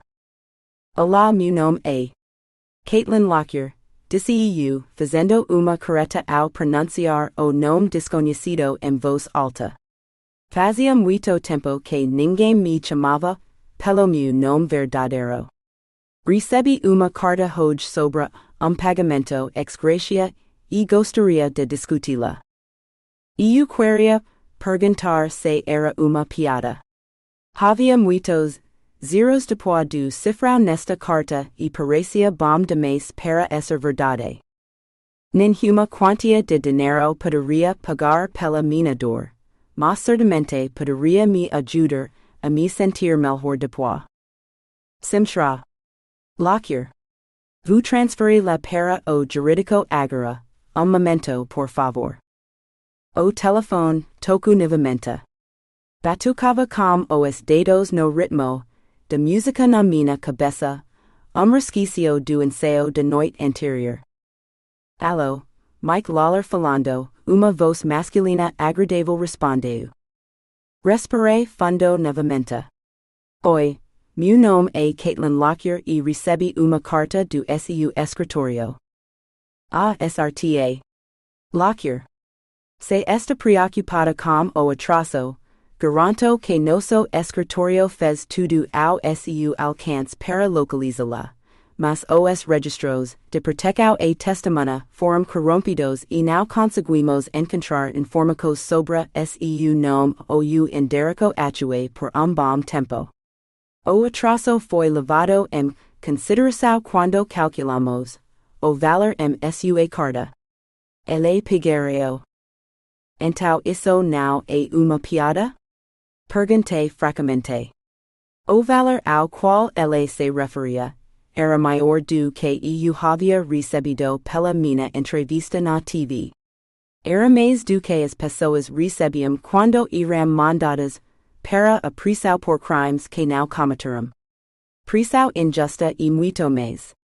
Eles haviam colocado preco no estupro. Minha pele se arapusa de pensar nisso. Durante lei que o orçamento de ASIO não permite piadas do caras. Depois deste incidente, teremos sorte se o tesouro nos permitir orçamento para material de escritório antes do próximo ano. Quais tivemos uma briga entre duas funcionárias pela última resma de papel para impressora. Ele taciu o que parecia uma risada. Teremos sorte se o governo não decidir cortar as perdas e nos privatizar em seguida. Mas isso não é problema SU. O SU é ler a oferta e as condições anexas. Se a oferta for de SU agrado, você precisa assinar lá na presença de uma testemunha, fez-la assinar também e nos enviar de volta. Esperei em silêncio que ele dissesse mais, mas não o fez. Depois de talvez meio minuto, decidi falar. Se esta oferta for genuína, então tenho algumas perguntas antes de assinar. Pode perguntar, disse Mike. Hesitei. Esta cláusula de mídia. A que diz que não posso discutir eventos passados com a mídia. Você sabe que, no meu ramo de trabalho, o contato com a mídia é inevitável.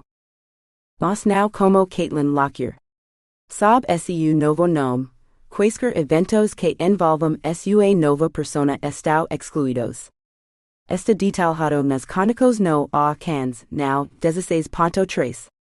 Ouvi o folhear páginas, esse advogado antiquado ainda preferia cópias em papel as eletrônicas. Folhe, até aquela secau em meus próprios papéis e li com certo alívio. Então não terei problemas em assinar. Mas tenho mais uma pergunta. Fiz uma pausa, debatendo se deveria me incomodar. Mas eu queria tanto saber. Pode perguntar, disse Mike novamente.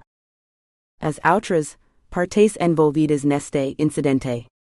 Foram feitas outras ofertas ou pagamentos a outras pessoas por isso? Não consegui me forcar a dizer o nome de Nathan. Sua rejeição ainda doia, mesmo 5 anos depois. Ele havia salvado minha vida, me colocado no caminho de recuperação, dedicado meses de seu tempo ao meu bem-estar. E então se afastou da minha oferta de algo mais. Srta. Lockyer, devido a natureza sensível deste assunto, não posso divulgar informações sobre quaisquer outras ofertas ou pagamentos feitos em relação ao SU. Ele parecia querer dizer mais. Então existem outras ofertas? Insisti, cruzando os dedos. Suspiro pesado soprou em seu telefone. Sim. Foi feita uma outra oferta. Quanto era? Ele aceitou. Perguntei de repente, morrendo de ventre de saber. Se eu merecia compensacao pelo que aconteceu comigo, Nathan também merecia. Enganado pelo chefe, e forcado a fazer coisas horríveis. Srta. Lockyer, não posso discutir os termos da oferta ou pagamento de outra pessoa. Ele não está igualmente limitado, sugiro que pergunte a ele. Mike Piguereo. Mas alguma coisa? A decepção brotou, como aspersor em meu peito. Eu não podia perguntar a Nathan. Ele não falava comigo há 5 anos. Não murmurei. Então, se a oferta for de su agrado, assim os documentos, peca a uma testemunha que assim, também envie para o endereço detalhado em sua carta de oferta. O pagamento será processado e você receberá seu cheque em algumas semanas. Ambos nos despedimos educadamente e eu desliguei. Descebe sobre a mesa da cozinha, querendo tirar o bater minha cabeça em sua superfície. EU precisava discutir a oferta com Nathan antes de aceitá-la, precisava saber se ele havia sido compensado o suficiente pelo inferno que passamos. Nada poderia pagar pela minha dor, e a dele era maior que a minha. Oito. Escrever essa merda ajudo Caitlin, então acho que não pode ser dau ruim. Mas não quero dexer isso em nenhum lugar onde Chris possa encontrar, então pensei que se eu te enviasse por e-mail e deletas do meu computador, ela nunca viria.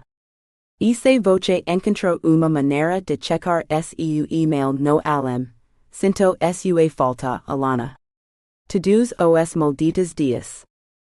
Hoje a noite fui ao necrotério de novo. Estava te procurando. Eu sabia que estava lá para te identificar. Cheirava a formalina, igual aos laboratórios de dissecação da faculdade, e os cadáveres pareciam ser as únicas outras pessoas lá. Não havia mais ninguém, só eu. Sem polícia ou funcionários de uniforme. Às vezes eles estão lá e às vezes não. Não sei porquê. Mas desta vez foi diferente de novo. Até que cheguei, as geladeiras onde seu corpo estava guardado. Devia haver meia dúzia deles amontoados ao seu redor em uma mesa de exame, todos vestindo uniformes e não dizendo nada. Apenas olhando e fazendo coisas com seu corpo, e voce lutando contra eles e gritando. A menor delas tinha uma faca entre suas pernas e estava fazendo ensaios.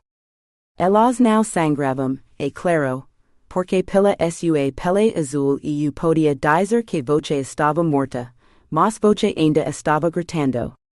Ela estava escrevendo meu nome na sua coxa, e eu me movi para ver melhor e percebi que ela já havia escrito o nome de Chris na sua outra perna. Entalhado na sua pele, assim como Caitlin. Havia outro corpo na outra mesa de exame, duas mesas, dois corpos, mas o outro estava coberto e ignorado. E então ele se sentou e empurrou o lençol de plástico e era Caitlin.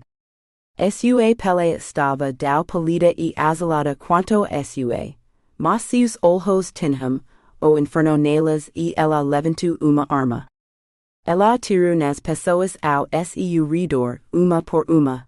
E elas caíram no chão, sangue escorrendo dos tiros na cabeça. E então ela escorregou de mesa e caminhou, até voce. Ela sussurrou algo e tocou seu rosto e voce levantou, mau e tocou o dela por apenas momento antes que seu braço que de volta na mesa, e voce estavis morta de novo. Eu devo ter dito algo porque ela se virou para me encarar. E ela levantou sua arma, mirou em mim, e eu acordei. Aposto que há interpretes de sonhos que me diriam todo tipo de coisa sobre o que isso poderia significar. Que voce está morta e que Caitlin mataria as pessoas que te machucaram. Que talvez ela também esteja morta e esteja querendo me matar. Ou talvez eu não coma fibras suficientes. Ou laticínios. Ou algo assim. Mas eu sei o que significa. Significa que provavelmente estou ficando louco, e não vou conseguir dormir mais esta noite a menos que eu tome alguns comprimidos para me nocatar. Então é isso que vou fazer. 9. Fiquei encarando meu telefone por 15 minutos inteiros antes de ter coragem de fazer a ligação. Por 5 anos, fui bozina e não liguei para ninguém em Perth, mas esses condicos tinham sido suspensos agora que o marco de 5 anos havia passado. O que aconteceu comigo? Será que eu tinha ficado, tão mal que nem tinha coragem de fazer uma única ligação? Não é como se tivéssemos terminado em maus termos. Eu o beijei de despedida, com língua e tudo.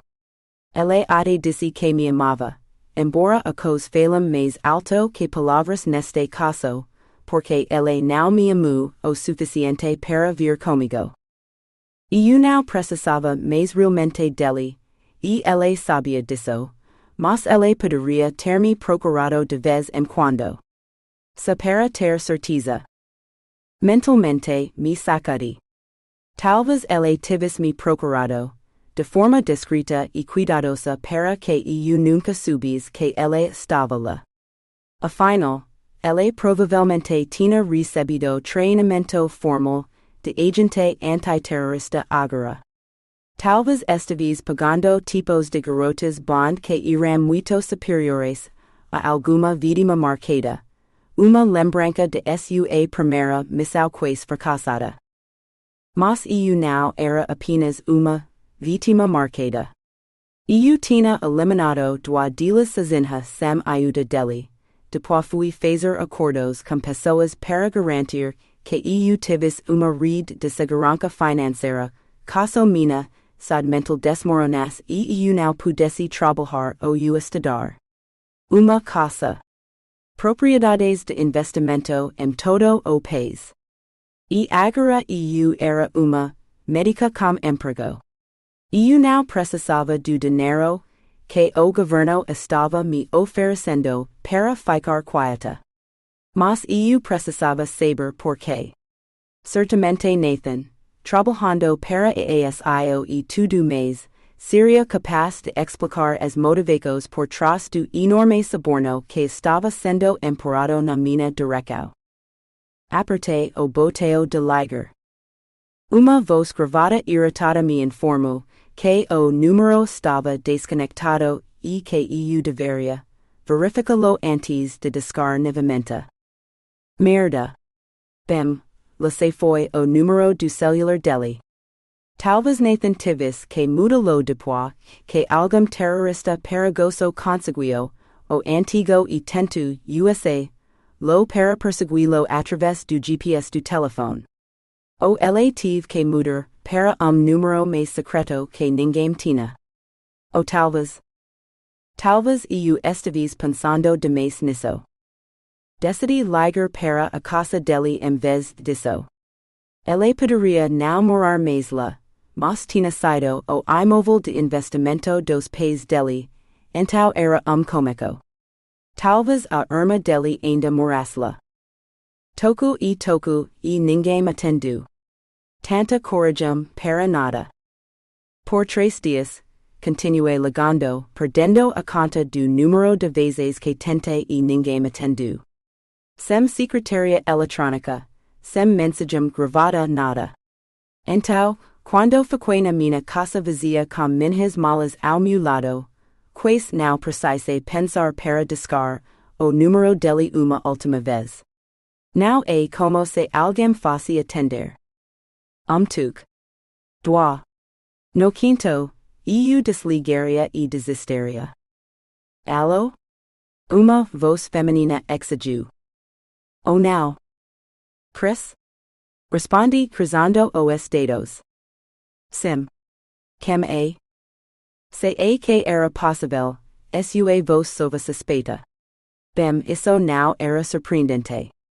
As pessoas que me sequestraram também ameaçaram machucá-la. Ela provavelmente estava tão paranoica com estranhos quanto eu. Respirei fundo. O nome é Caitlin. Seu irmão está em casa? Não, ele não está. Você pode pedir para o Nathan me ligar, por favor? Meu número é. Não vou. Silencio. O que se diz isso? Então você pode me dizer quando ele estará em casa, para que eu possa ligar novamente mais tarde? Tente. Não. Eu não sei quando ele vai chegar em casa e ele não vai falar com você quando estiver. Ele não vai lembrar o seu nome Katie. Ele nunca lembra. Uma vez que ele transou com uma garota, ele conseguiu o que queria de você e vai esquecer seu nome porque não se importa. E não, você não é diferente. Todas as garotas são iguais para ela. Ela só queria voce por uma coisa. Lide com isso, Katie, se voce não gosta, não transe com caras que voce não conhece. Me forcei a ficar calma. Nathan evidentemente tinha voltado aos seus habitos promiscuos uma vez, que eu saí de cena e não era de minha conta com quem ela dormia. James Bond de fato. Meu nome não é Katie e eu gostaria de discutir assuntos financeiros com o Nathan. É meio urgente. Se voce está grávida, levei isso para o tribunal de família. E certifique-se de fazer teste de paternidade. Nathan pode esquecer seu nome, mas ele nunca esquece a contracepção. Ele não engravidaria uma vagabunda como voce, então volte para seu namorada sem vergonha e diga a ele para pagar pelos próprios problemas. Voce não vai tirar centavo do meu irmão para o seu filho bastardo. Eu não conseguia fechar a boca. Quem dizia coisas assim, para alguém que não conhecia? E com tanta maldade no tom, como se ela realmente me odiasse quando não tinha ideia de quem eu era? Entorpecida, tentei responder, mas ela tomou outro fôlego e soltou mais veneno do que eu pensava que uma pessoa pudesse conter. Ela insinuou que eu tinha doenças sexualmente transmissíveis. Me chamou de vagabunda, vadia, puta e piranha. Sugaru que minha mãe era tudo isso e meu pai era pedófilo com uma tendência ao incesto. Então ela começou a falar sobre suas esperanças para meu filho imaginário. Com dedos trêmulos, encerrei a chamada. Tinha durado pouco menos de 10 minutos, e acho que nem mesmo a vaca que tentou me matar tinha me insultado tanto. Lembrei-me da garota feroz que queria me proteger, e ao irmão dela quando a conheci 5 anos atrás e tentei compará-la com a harpia de boca suja que tinha despejado obscenidades no meu ouvido ardente. O que tinha acontecido com ela, nos 5 anos intermediários para deixá-la tão amarga? Será que alguns dos meus torturadores tinham sobrevivido ao final, apenas para atacá-la? Pensamento penetrou meu choque. Nathan ainda morava com a irmã. Isso significava que ela teve que lidar com o transtorno de estresse pós-traumático crescente dele nos últimos 5 anos enquanto ele lutava para fazer trabalho que só fazia seu estado mental se deteriorar? Se eu quisesse respostas, uma ligação telefônica era pior que inútil. Eu precisaria aparecer pessoalmente e esperar que Nathan estivesse em casa. Porque independentemente do que a irmã dele disse, eu sabia que ele nunca me esqueceria, mesmo que quisesse. Mas primeiro eu tinha show para assistir em Sydney. E eu pretendia me divertir muito. 10. Todos os passageiros do voo de Qantas para Perth, por favor dirijam-se ao portal 21 para o embarque. A voz, nos alto-falantes me tirou do meu cochilo. Oxo tinha saído do incrível que eu mal consegui dormir à noite, e agora estava pagando por isso. Mas tenho certeza que parte disso era minha empolgação por finalmente estar voltando para casa. Claro, eu pensaria em Nathan, considerando que a ligação para a irmã dele ainda me incomodava. Vadia, piranha puta, eu deveria ter dito a ela que nunca tinha dormido com o irmão dela. Embora eu teria feito se tivéssemos ficado juntos por mais tempo. Eu me perguntava se ele tinha mudado muito nesse intervalo de tempo. Afinal, fazia 5 anos desde a última vez que o vi. Mas se ele ainda estava pagando garotas para casos de uma noite e a irmã estava atendendo suas ligações, suspeitava que seu corpo ainda estivesse tão esculpido quanto eu lembrava. Quem sabe? Talvez mais, dado seu treinamento tático e tudo mais. Quanto a mente dentro daquele corpo cerrado, e oscilava entre o homem perturbado e traumatizado que conhece e o operativo bem ajustado e altamente treinado que ele provavelmente se tornou. Certamente esse treinamento incluía como lidar com a morte, matar e testemunhar todo tipo de coisas horríveis. Ele provavelmente poderia me ensinar uma coisa ou outra sobre como lidar com o medo de intimidade física com qualquer pessoa.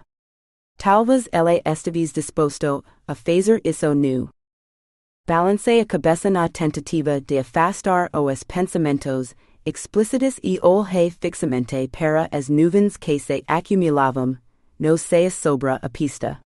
Definitivamente era autumno, com uma tempestade se formando para nos lembrar que o inverno não estava longe.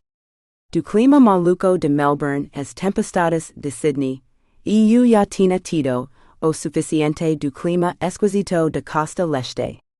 Como seria não ter quatro estacos no mesmo dia, como eu tinha em Melbourne? O tempestades que causavam estragos em toda a cidade, como acontecia aqui em Sydney? Perth sempre pareceu ter o melhor clima. Como Perth teria mudado em 5 anos? Tentei não pensar o quanto eu tinha mudado nesse tempo, mas eu sabia que tinha. Será que eu iria querer voltar para casa, apesar das diferenças? Ou seria melhor fazer estágio na costa leste? Eu poderia ter escolhido algum lugar na Gold Coast, perto da praia. Exceto que lá eles tinham ciclones e inundações e, now. Sente-me no meu assento designado, junto à janela, e a five-lei o cinto de segurança. Era hora de voltar para casa. Onze. Senorita, tudo foi desempacotado e guardado conforme solicitado. Inclusive o computador configurado no escritório. Somos uma empresa de mudanças com serviço completo, e se houver mais alguma coisa que possamos fazer, ele me entregou cartão de visita, não hesite em nos ligar para qualquer coisa. Observei meu apartamento impecável, profundamente feliz por ter contratado alguém para transformá-lo em algo que se parecesse com lar. Depois que eu e eu fizemos todo o interminável trabalho de empacotar, eu estava completamente farta de todo o processo de mudança, então liguei para eles pedindo o serviço extra. Afinal, eu podia pagar, mesmo sem a enorme indenização do governo. Isso me lembrou, eu ainda não tinha assinado a papelada. Precisava tentar contatar Nathan novamente. Mas ele podia esperar até amanhã. Agora, eu queria café. Os fusos horários estavam me confundindo, era dia aqui em Perth, mas seria noite e hora do jantar em Sydney e Melbourne. Pouco de cafeína deveria me ajudar a ficar acordada, por mais algumas horas. Arrastei-me até a cozinha e fiquei encantada ao encontrar a chaleira ligada, na tomada e sobre a bancada, esperando por mim. Enchia com água de torneira, e liguei antes de procurar o resto do que eu precisava para minha dose de cafeína. As canecas estavam no armário acima da chaleira e havia uma caixa de leite fresco na geladeira. Tuk simpático, pensei enquanto agradecia mentalmente aos meus atenciosos carregadores, mas não parecia haver café. Nem mesmo sach de descafeinado, 2 anos após o vencimento na minha cozinha novíssima. Desliguei a chaleira, no meio da fervura e fui para o escritório verificar quando meu pedido de compras online seria entregue. E para ter certeza de que eu tinha pedido café. Meu computador parecia excepcionalmente lento hoje, en quanta eu rolava pela pila de spam que se acumulou en quanta eu ignorava meu email em Sydney. Comprei isto em promoção confira nosso novo, tudo foi deletado. Algo estranho conseguiu escapar do meu filtro de spam, note, com o cursor pairando sobre, email de Dr. Love 1986 enderico generico. O assunto era meu nome escrito incorretamente. Isso deve ser bom, pensai decidindo abri-lo. Seria príncipe nigeriano professando seu amor eterno. Médico especialista me dizendo que eu precisava de aumento peniano, ou eu apenas algum site de namoro desesperado por mais pessoas, para se juntar ao seu serviço pago? Quando li a primeira linha, meu queja caiu. 2. Eu nunca teria feito isso se não fosse por voce. Eu queria voce de volta. Eu queria respostas. Eu queria vingança. Ela me deu cartão de visita dizendo que poderia me dar o que eu queria. Ela disse que sabia que tinha machucado voce e que poderia me ajudar. Não pude evitar. Liguei para ela, querendo que fosse verdade e ela me disse. Ela disse que poderia me ajudar a chegar perto o suficiente para pegar uma faca e esculpir meu nome na pele delas, assim como eles fizeram com voce. Deus me ajude, era como se ela estivesse me oferecendo tudo o que eu queria, porque a ideia de matar seus sequestradores e retaliá-los, o prazer visceral e primitivo de executar minha vingança com nada além de uma faca na mão, porra, voce fez as aulas de anatomia comigo. Voce sabe que sou bom com bisturi quando não estou distraído pelos estudantes de medicina.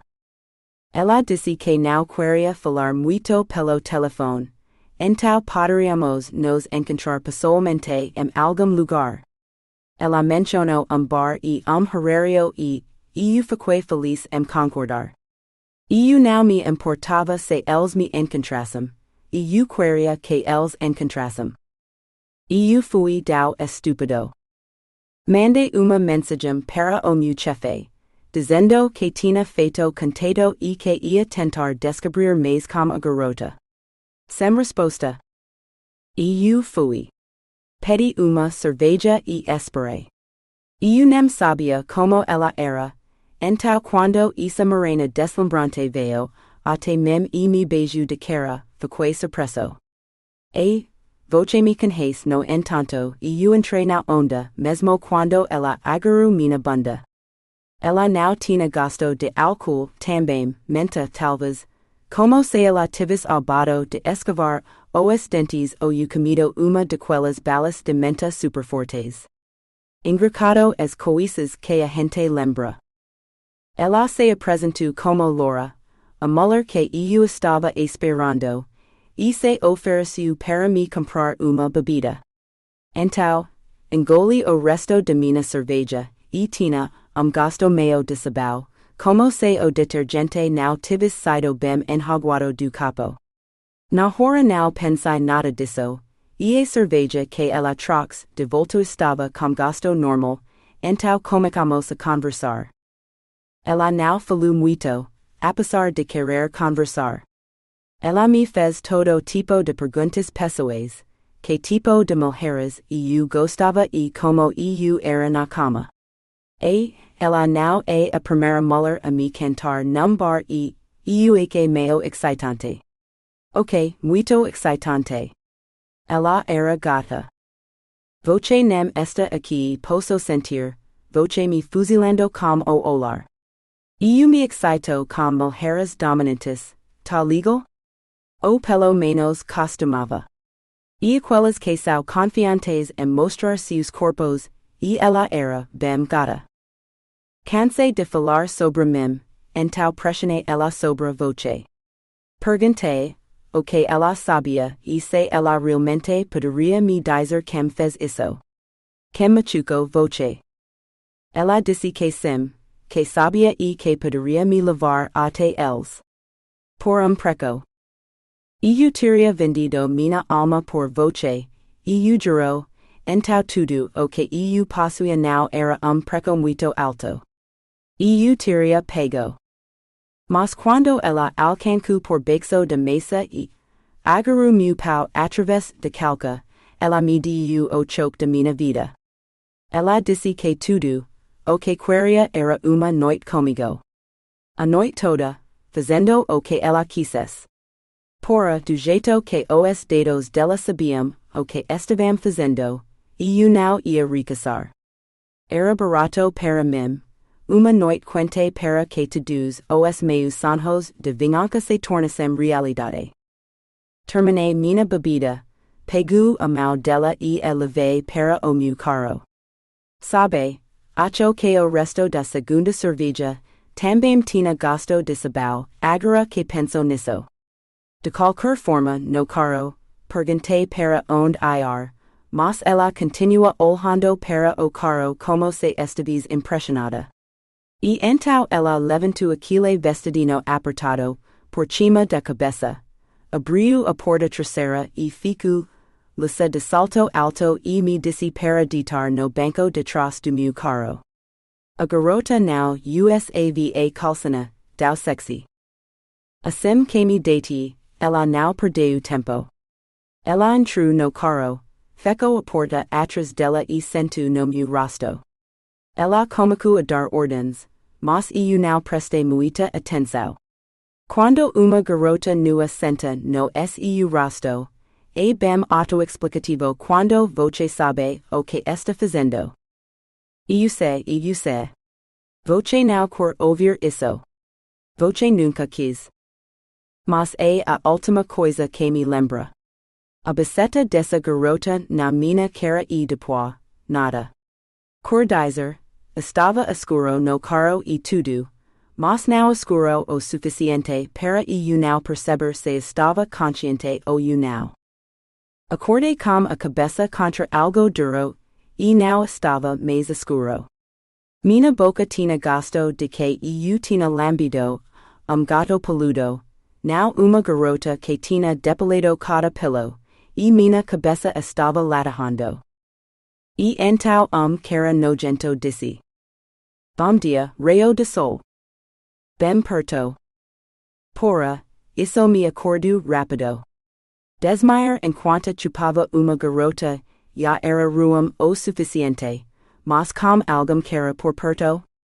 Eu gosto da minha bunda virgem do jeito que ela é, obrigado. Pronto. Aposto que você está surpresa com isso. Aposto que penso que eu faria qualquer coisa na cama, mas minha bunda é sagrada. Eu tenho padrões, sabia? Enfim, o cara do raio de sol. Meus olhos se abriram de repente e eu estava sentado no banco de trás do meu próprio carro, com a cabeça encostada na janela enquanto dirigíamos pela autoestrada. Eu ainda estava com minhas roupas, até minha carteira e celular no bolso de trás. Mas eu tinha uma ressaca do inferno depois de apenas 2 cervejas. Isso significava que alguém deve ter colocado algo na minha bebida, e eu presumi. Não tinha como eu ter desmaiado sem memória sem drogas. Lembra que existem todos os tipos de drogas que você pode colocar em uma bebida e algumas delas são praticamente indetectáveis. Apenas uma ligeira diferença no gosto ou na cor, mas em copo de cerveja com par de pitos perfeitos na minha frente, e eu não ia notar muito mais. E raio de sol. A moca disse que você nem chupa bem. Desmaio antes que ela terminasse com você. Que tipo de homem não consegue satisfazer sua mulher? Olhei feio para o cara, mas até isso fez minha cabeça doer e tive que fechar os olhos. A dor de cabeça era seguinte.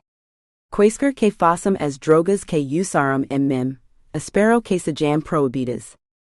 Tem certeza de que não pagou a irmã? Ela deu uma risadinha. Qual era o nome dela? Alanna? Alanna é a morta, disse a Muller. Laura. Ela era quem estava dirigindo. Se voce quer dizer a que ainda está viva, a armazena dele, essa é a Chris. Now, esse aqui tem pau. Pouco pequeno, mas eu é que. Eu queria e armazena. O que eu vou fazer com cara? Eu gosto de mulheres, o cara coramingo. Now, eu grito machuco meus ouvidos, mas eu não me importe. Deixa minha irmã em paz. Ah, não foi isso que ela disse. Ela implorou por isso. Nunca tinha tido pau decente antes e agora nunca, terá melhor. Eu não como garotas mortas. Meu Deus, eu estava lento. Talvez façam as drogas me deixando estúpido. Ela tinha prometido me levar ao hamam que te mato, e ela tinha cumprido. Seria esse o babaca que fez isso? Queria poder ter te perguntado. Eu queria mata-lo ali mesmo, mas precisava ter certeza. Foi você quem matou minha irmã? Não, ele eras-tu a palavra. Ajude a despejar o corpo dela na praia, porém. Ele acendeu cigarro, deu uma tragada, e soltou uma nuvem de fumaça pela janela. Sua armazena é tão divertida de fazer quanto a outra. Quer dizer, você comeu as duas, né? Eu me joguei para frente para socar a cara dele, mas era como se eu estivesse amarrado ao assento, não fui a lugar nenhum. Olhei para baixo e percebi que era o cinto de segurança. Tateei o botão para soltá-lo. Não importava se ele poderia me levar aos outros, e eu queria mata-lo aqui agora. Se você fazer o que mandam, não há necessidade de mais ninguém se machucar. Certo, Nathan? Se você cooperar, sua armazena ficará segura. Laura olhou pelo retrovisor e seus olhos encontraram os meus por momento antes de voltarem para a estrada. Foi como aviso. Ela cumpriria sua parte do acordo se eu cumprisse a minha. E Chris estaria segura. Eu assenti. O cara de outra risadinha e disse que ia me chamar, de Chris de qualquer jeito, se por precaução. Ela mandou ele ficar quieto, e estacionou o carro. Estávamos no terrace, em frente a uma igrejinha antiga cercada por aranaceias. Ela disse algo sobre pegar amigo, mas eu não estava ouvindo. Estava tentando decidir se devia ser do carro e correr, ou se devia ficar para fazer o que vim fazer.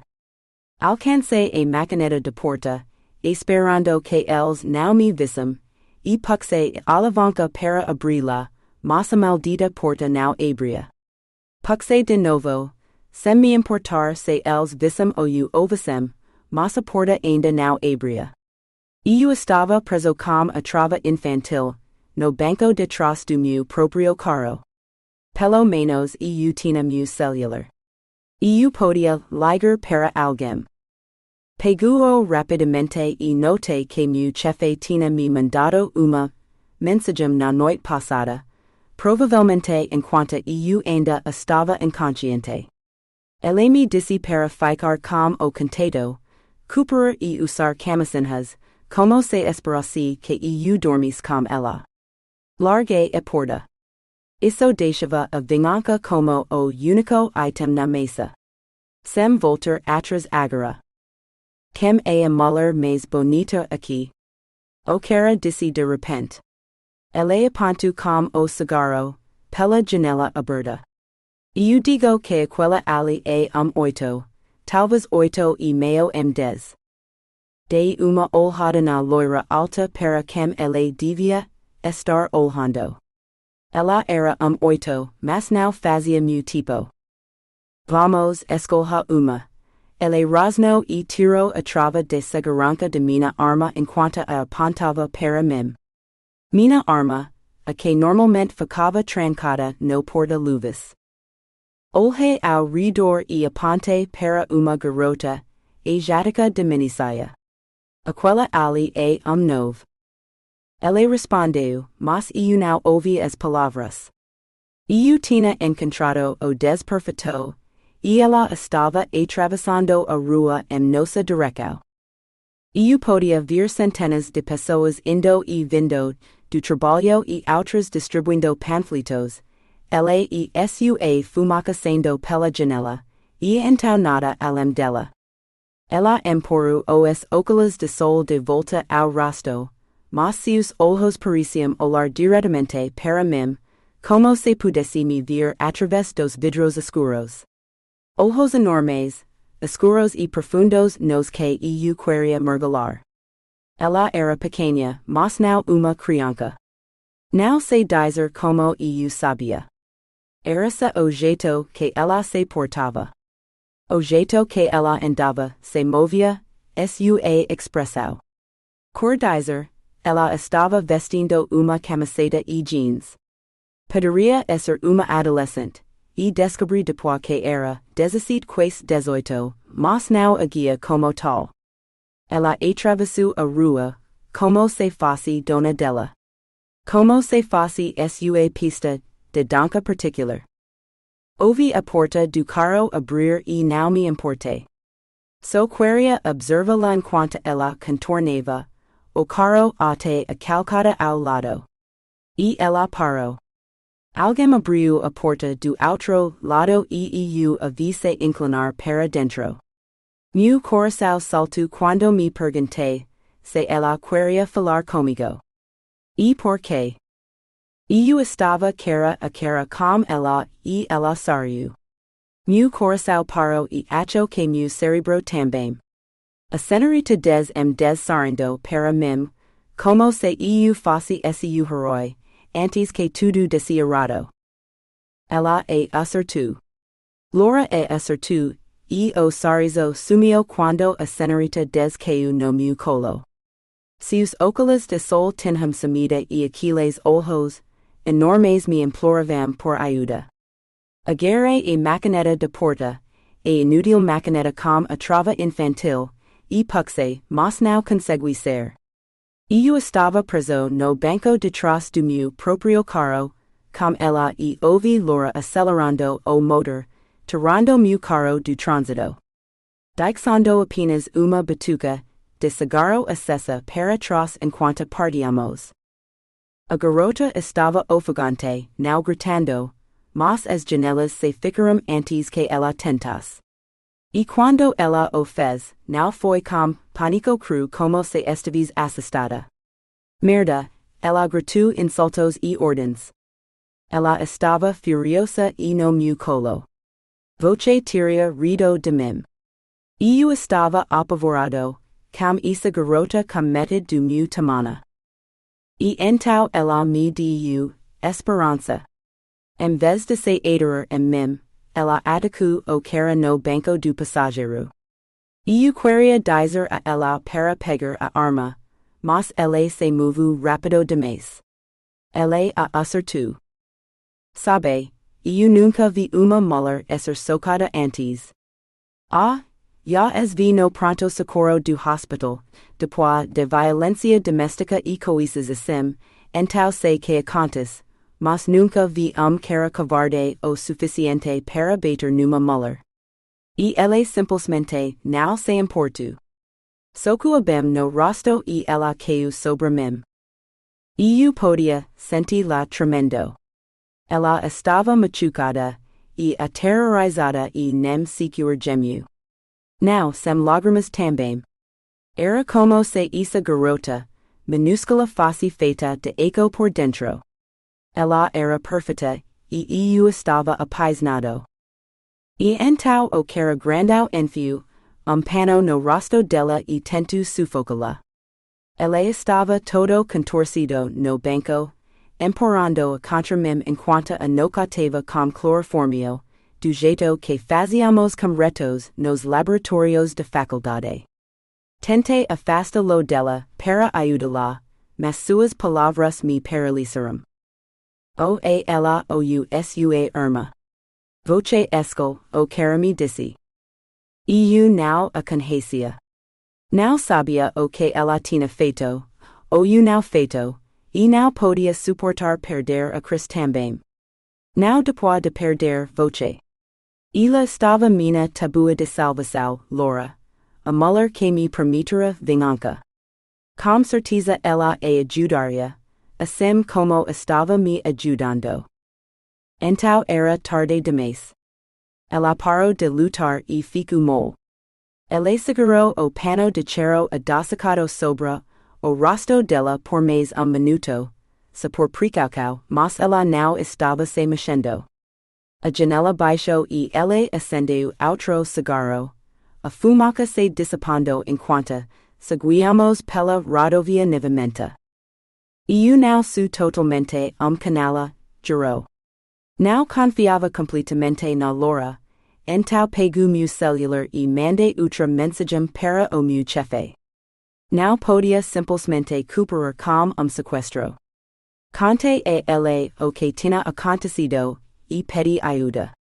Reforços para me ajudar a salvar essa garota.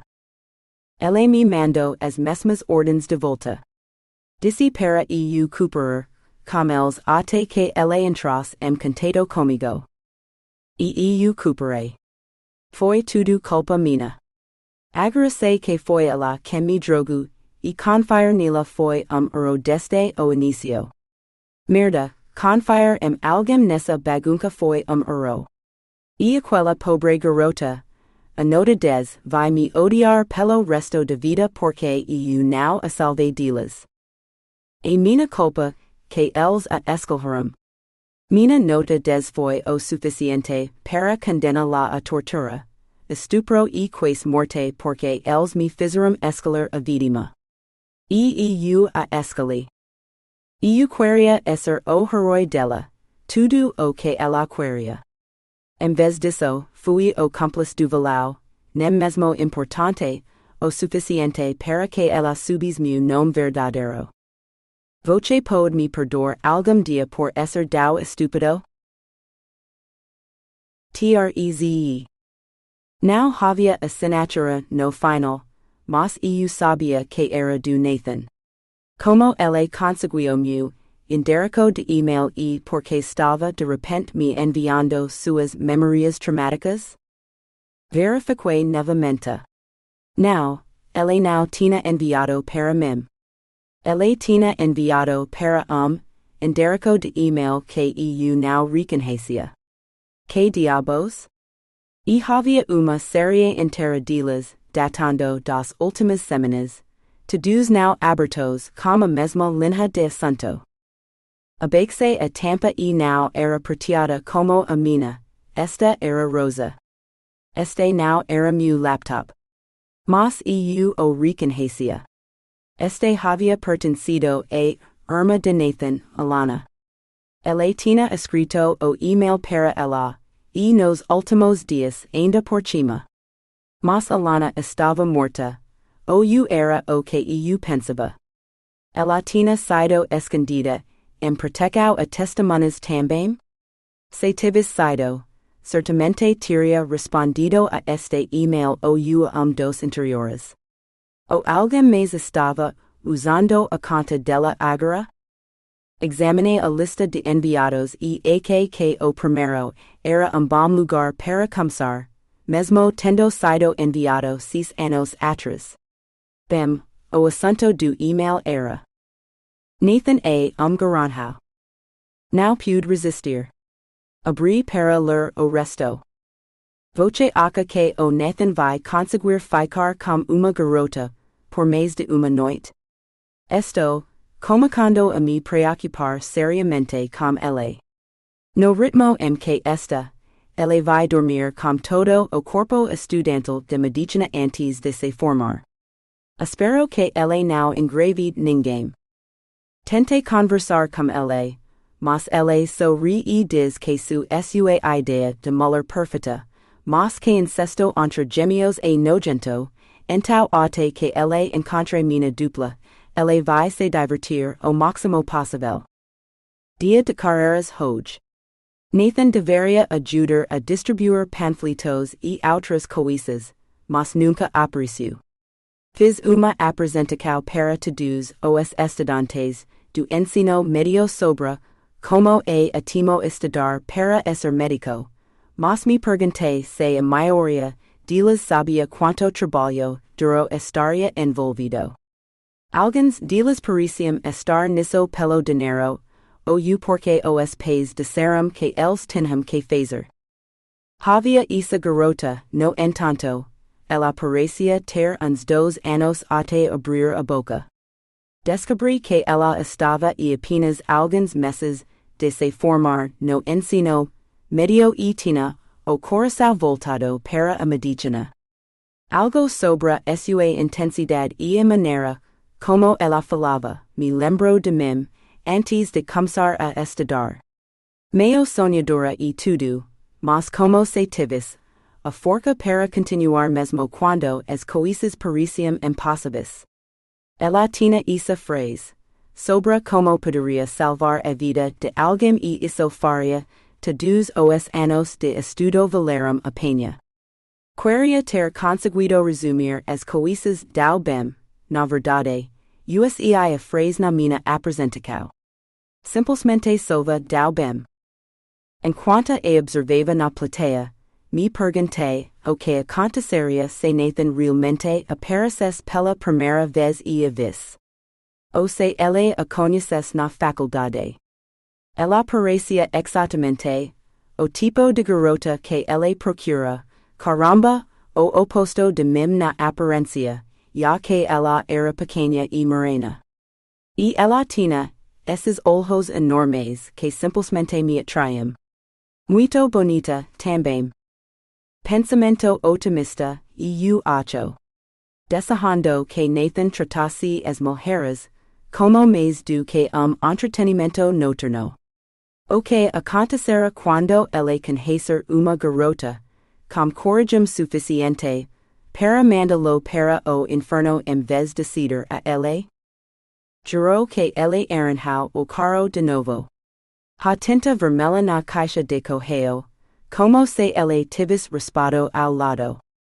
Se voce. Pressionei o mouse para fechar o e-mail.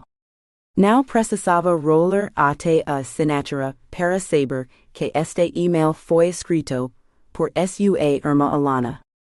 Eu podia ver o rosto dela, sorrindo para mim ao lado de Nathan enquanto eles estavam em barco em Rottnest no plano de fundo da área de trabalho do computador. Olhei fixamente para a foto feliz dela com Nathan. Meu coração se contorcendo e se quebrando ao pensar no que tinha acontecido com ela, e depois com ele. Lágrimas embacaram minha visão enquanto eu mudava as configurações do computador para remover a foto comovente de felicidade, deixando apenas o plano de fundo azul padrão.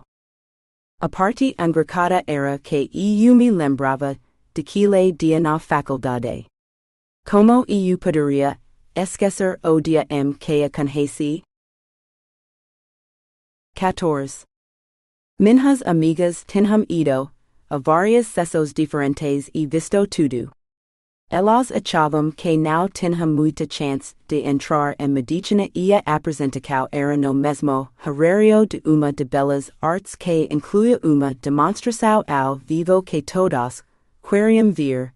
Então no final eu fui a única a ir a sessão sobre estudar para ser médica. Eu sabia que era isso que eu queria e em questão de meses, eu começaria a faculdade de medicina. Ou uma alternativa aceitável de pré-med até me candidatar a pós-graduação em medicina. Me senti constrangida ao entrar no anfiteatro vazio, alçando minha saia do uniforme escolar sobre as meias e desejando poder usar algo mais quente no inverno. Estava escuro lá dentro, com a maior parte da luz vindo pela porta aberta na parte de baixo, perto das telas de projeção na frente. Desci as escadas devagar, tentando decidir onde deveria sentar. Escali acento tres filieras a fente, bem no meo. Afunde nela, dixando quer no chao ao meu lado, a obrigatoria sacola cheia de folhetos e canetas de plástico baratas cobertas de logotipos. Mia comode, para esperar o tempo restante antes do inicio desta apresentação. Quaisacem que me sente, uma garota alta e loira entrou pela porta de bexo. Ela se dirigiu ao púlpito e acionou uma sequência de interruptores, dando vida às telas do projetor. Ela as observou nervosamente, olhando para seu relógio e depois voltando o olhar para as telas, de costas para mim. Ela abriu a apresentação chamada, porque estudar medicina comigo. Antes de se virar. Ela olhou para cima, fechou os olhos e começou a falar. Ela fez toda a apresentação muito rapidamente, movendo os slides em sequência perfeita, tudo com os olhos fechados. Eu me perguntei por que ela começaria tão cedo e passaria por tudo tão rápido, especialmente quando eu era a única estudante em potencial na plateia, mas eu estava muito tímida e insegura para dizer algo. Quando ela terminou, voltou ao primeiro slide e respirou fundo, com os olhos na tela. Em seguida, ela caminhou deliberadamente até o banco de interruptores de luz perto da porta e ligou todos. O anfiteatro escuro se iluminou com uma luz que me fez piscar com a mudança repentina. Com o queixo erguido e as costas bem retas, ela marchou de volta ao púlpito e respirou fundo novamente, desta vez de frente para o anfiteatro vazio. Quando ela começou a expirar, seus olhos encontraram os meus e seu fôlego saiu num súbito jeito. A droga ela soltou. Há quanto tempo você está sentada aí? Eu não sabia o que dizer. Não muito tempo guinche. Apesar da minha resposta veiga, ela pareceu entender a situação melhor do que eu. Sua expressão passou de surpresa para constrangimento, e depois para hilaridade antes mesmo que eu entendesse o que era engraçado. Rindo ela respondeu, bem, duvido que você vá assistir a minha apresentação de novo, já que acabo de ver a versão nervosa em 5 minutos em vez da versão lenta em 20. Ela subiu na primeira fileira de assentos. Em 2 passadas, estava na fileira abaixo de mim, seus olhos no nível dos meus. Sua Alanna Miller, estudante do último ano. Ela saiu, estendendo a mão para apertar a minha. Lembrei-me das minhas boas maneiras e apertei sua mão, dizendo-lhe, "Sou Caitlin." Eu não sabia o que mais dizer. Ela inclinou a cabeça levemente para lado, seu sorriso agora perspicaz. Então, por que você está aqui 15 minutos antes do necessário? Quero estudar medicina. As palavras saíram de minha boca antes que eu percebesse que ia compartilhar qualquer informação pessoal com essa estranha amigável. Nem todo mundo entra e, mesmo assim, nem todo mundo termina. Você precisa tirar notas máximas no último ano do ensino médio. Depois tem que continuar trabalhando muito duro durante todo o curso e depois dele. Leva muito tempo e é compromisso e tanto. Ela parecia nostálgica. Se você reprovar em uma única disciplina, tem que refazer o ano inteiro de disciplinas, então demora ainda mais. Porque você se voluntariaria para isso? A maior parte disso não era novidade para mim, mas fiquei surpresa com sua honestidade. Ela não deveria estar anunciando o curso. Parecia que ela estava rindo, por dentro enquanto sua expressão era séria. Respirei fundo antes de tentar expressar as palavras que eu tinha dito a mim mesma, inúmeras vezes, mas nunca falado em voz alta. Dia eu poderia salvar a vida de alguém e isso fará tudo valer a pena. Ela riu novamente, assentindo com conhecimento de causa. Voce soa como eu, antes de começar. Aposto que vou te vir em todas as festas da faculdade de medicina no ano que vem. Tendo sido incommumente aberta, me senti corajosa o suficiente para fazer uma pergunta pessoal. Mas se voce esta no último ano, não vai ser interna no ano que vem? Porque voce iria a festas com os estudantes depois de se formar? Ela mordeu o labia brevemente antes de falar. Meu irmão tive que repetir ano, então ele vai me arrestar para todas elas. Ele diz que tem mais chances de ficar com alguém se as garotas souberam que ele está com a irmã. Ela me olhou de cima e baixo, como se tentasse adivinhar meu tamanho. Voce é muito bonita.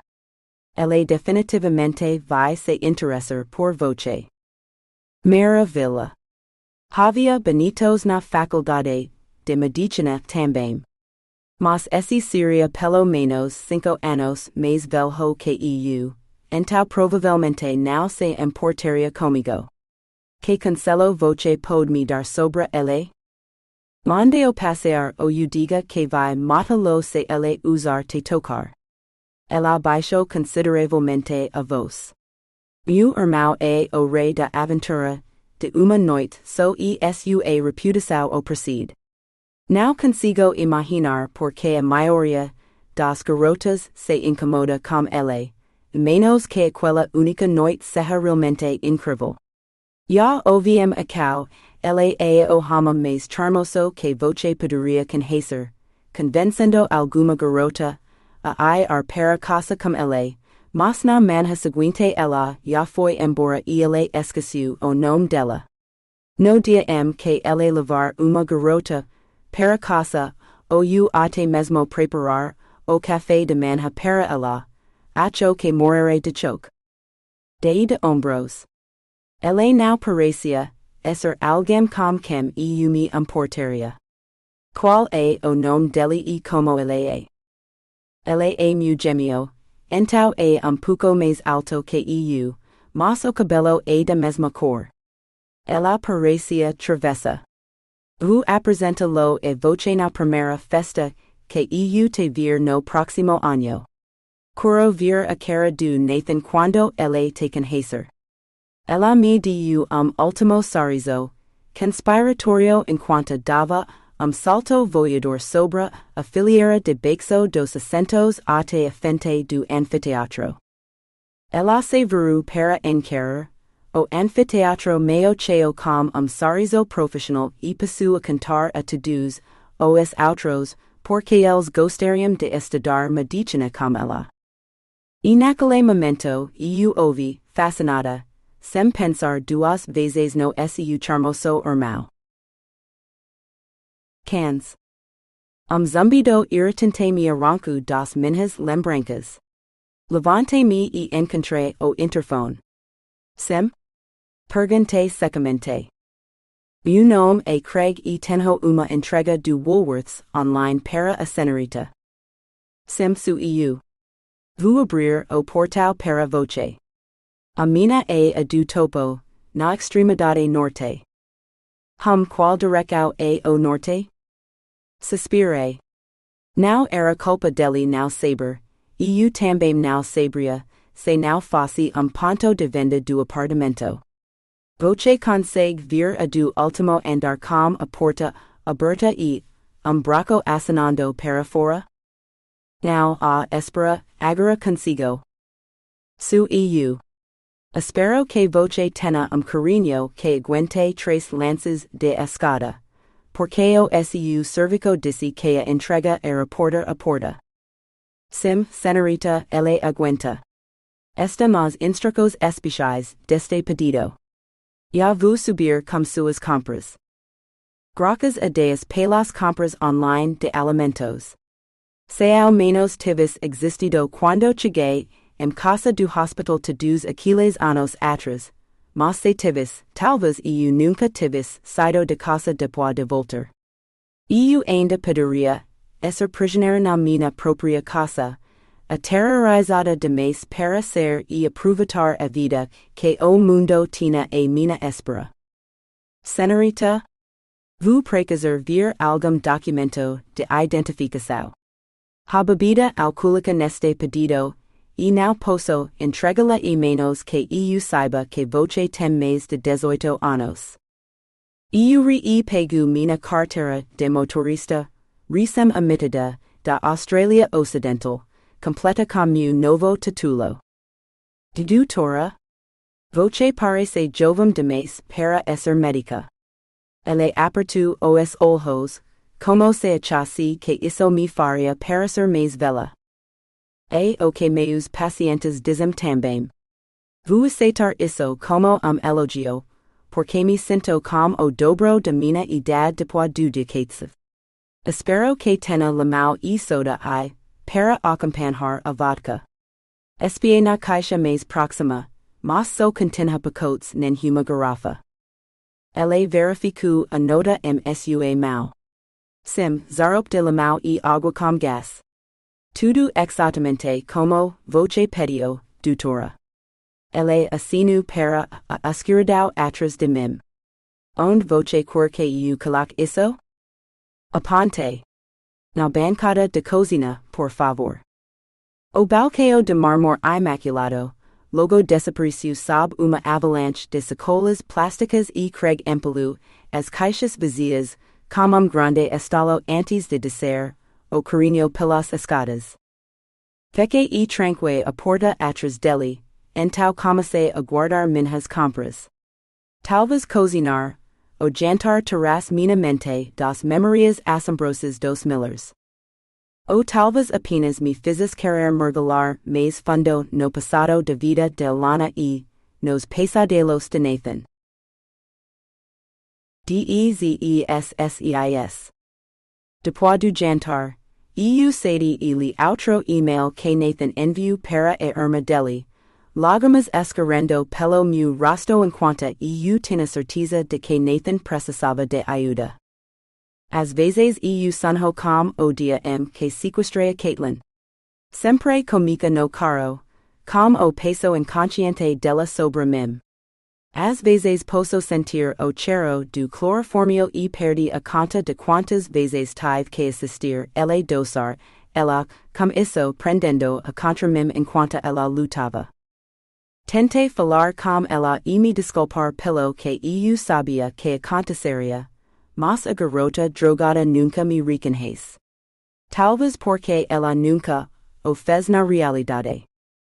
Eles me fizeram revista-la e verificar se ela tinha armas. Ela nem reagiu quando coloquei a mão no bolso dela, de tão profundamente adormecida que estava. Eu tinha vasculhado a bolsa dela quando eles, não estavam olhando, admirando o olhar triunfante na foto de carteira de motorista. Ela deve ter passado no teste de direção na primeira tentativa, lembra-me de pensar. Caitlin Alanna Lockyer. Eu estava errado, eles estavam me observando. Ele agarrou a carteira e a licença de mim e as jogou pela janela, onde saltaram para os arbustos à beira da estrada. Ele exigiu o telefone dela também, que eu entrego para vê-lo vor sobre o capô do carro para a estrada. Se não o quebramos, provavelmente dos carros atrás de nós o fez. A bolsa dela tinha outras coisas e eu reconheci o Swiss card. Alanna tinha algo parecido. Consegui tirá-lo da bolsa dela antes que ela apagasse de mim também, sem saber sobre o pacote de lâminas e ferramentas escondido sob a bochecha comatosa de Caitlin. Coloquei-o no meu bolso, imaginando que poderia ser útil. Nunca pensei que ela tentaria me esfaquear com ela. A parte mais clara é quando o carro para. Ela tenta tirá-la de mim, mas não consegue, então me diz para trás-la. E sempre o sinto de segurança segurando no caro, now eu, como foi então, mas sei que tenho que ficar com ela. Now vou machucá-la. Solto os cintos de segurança de nos dois e tiro do carro. Então foi a sensação mais estranha, ter uma mulher dormindo em meus braços. Agora, é reconfortante por causa de quantas vezes a carrego. Arbustos nos cercavam, vegetação rasteira e o cheiro de sal na brisa. É engraçado o que você lembra. Eu não tinha prestado muita atenção para onde estávamos indo, mas lembra do cheiro e das árvores retorcidas. Segui-o por uma trilha coberta de mato, mais fundo no matagal, até que ele dobrou uma esquina e desapareceu. O buraco negro simplesmente se abriu a minha frente, de graus de concreto levando para a esquerda. Ele gritou para eu me apressar como a garota, e eu o fiz, abaixando a cabeça mesmo que não precisasse.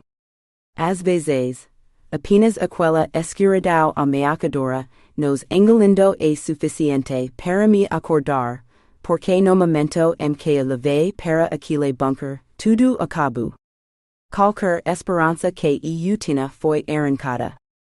Mas às vezes não consigo acordar do pesadelo e caio mais fundo, meus passos hesitantes carregando, a para sua prisão, onde ela conhecerá tortura e terror e eventualmente dançará como a morte. Minha culpa. Acorda queima minhas mãos enquanto amarro suas pernas, depois seus braços com ela, enquanto uma luz fraca se infiltra pela fenda horizontal de uma janela. Larga o suficiente para passar uma carta, mas não mais larga que minha mão.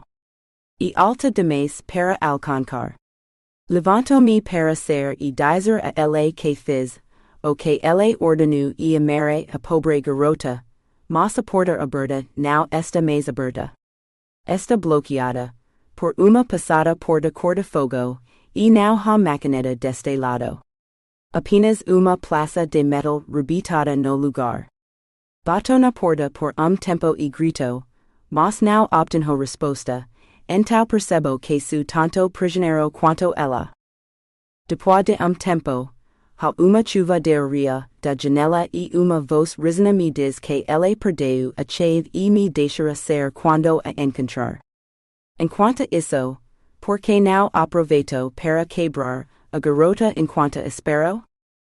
Fui estúpido o suficiente para perguntar o que ele quis dizer.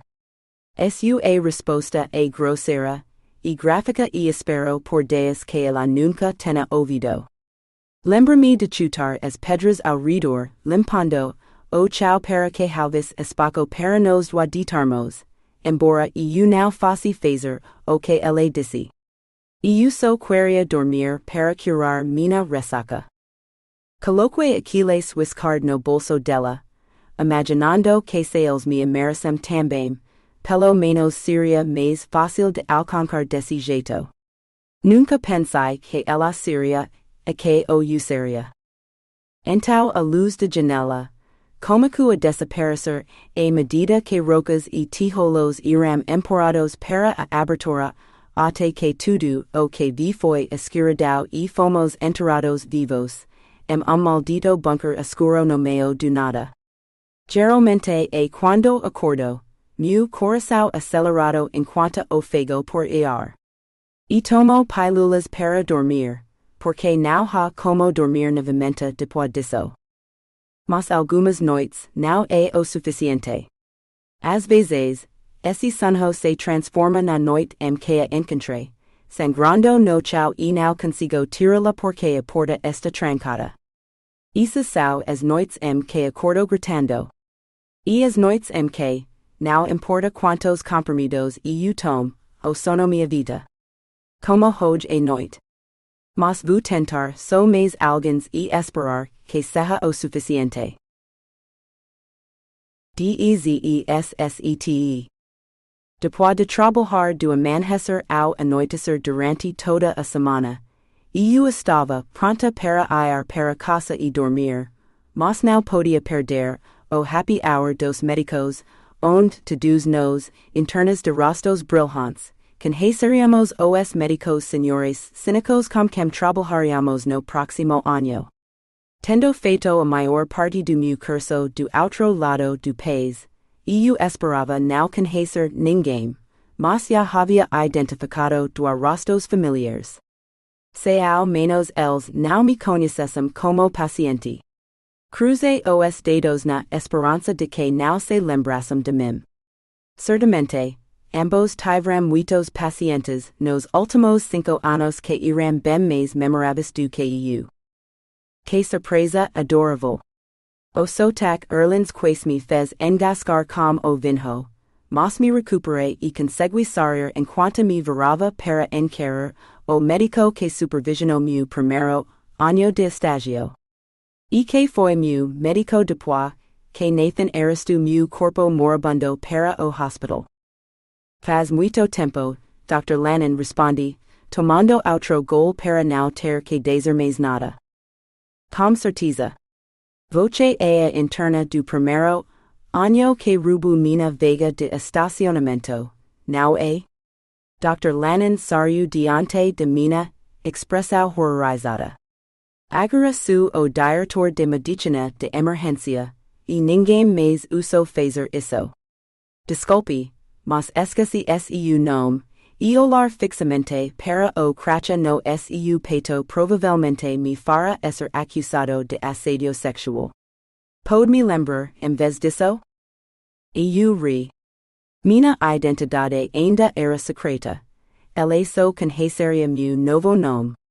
Desprendi o crachá e o levante até o nível dos olhos dele, de repente me sentindo muito baixa comparada ao alto médico irlandês. Além de algumas linhas adicionais ao redor dos olhos, ele não parecia ter mudado nada. Voce pode dizer a sua esposa que foi perfeito cavalheiro. Como está Althea? A esposa dele tinha sido minha fisioterapeuta. A mulher que conseguiu me ajudar a andar novamente.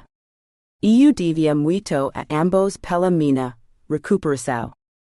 Uma sombra pareceu passar por sua expressão, mas ele recuperou o sorriso como se nada tivesse acontecido.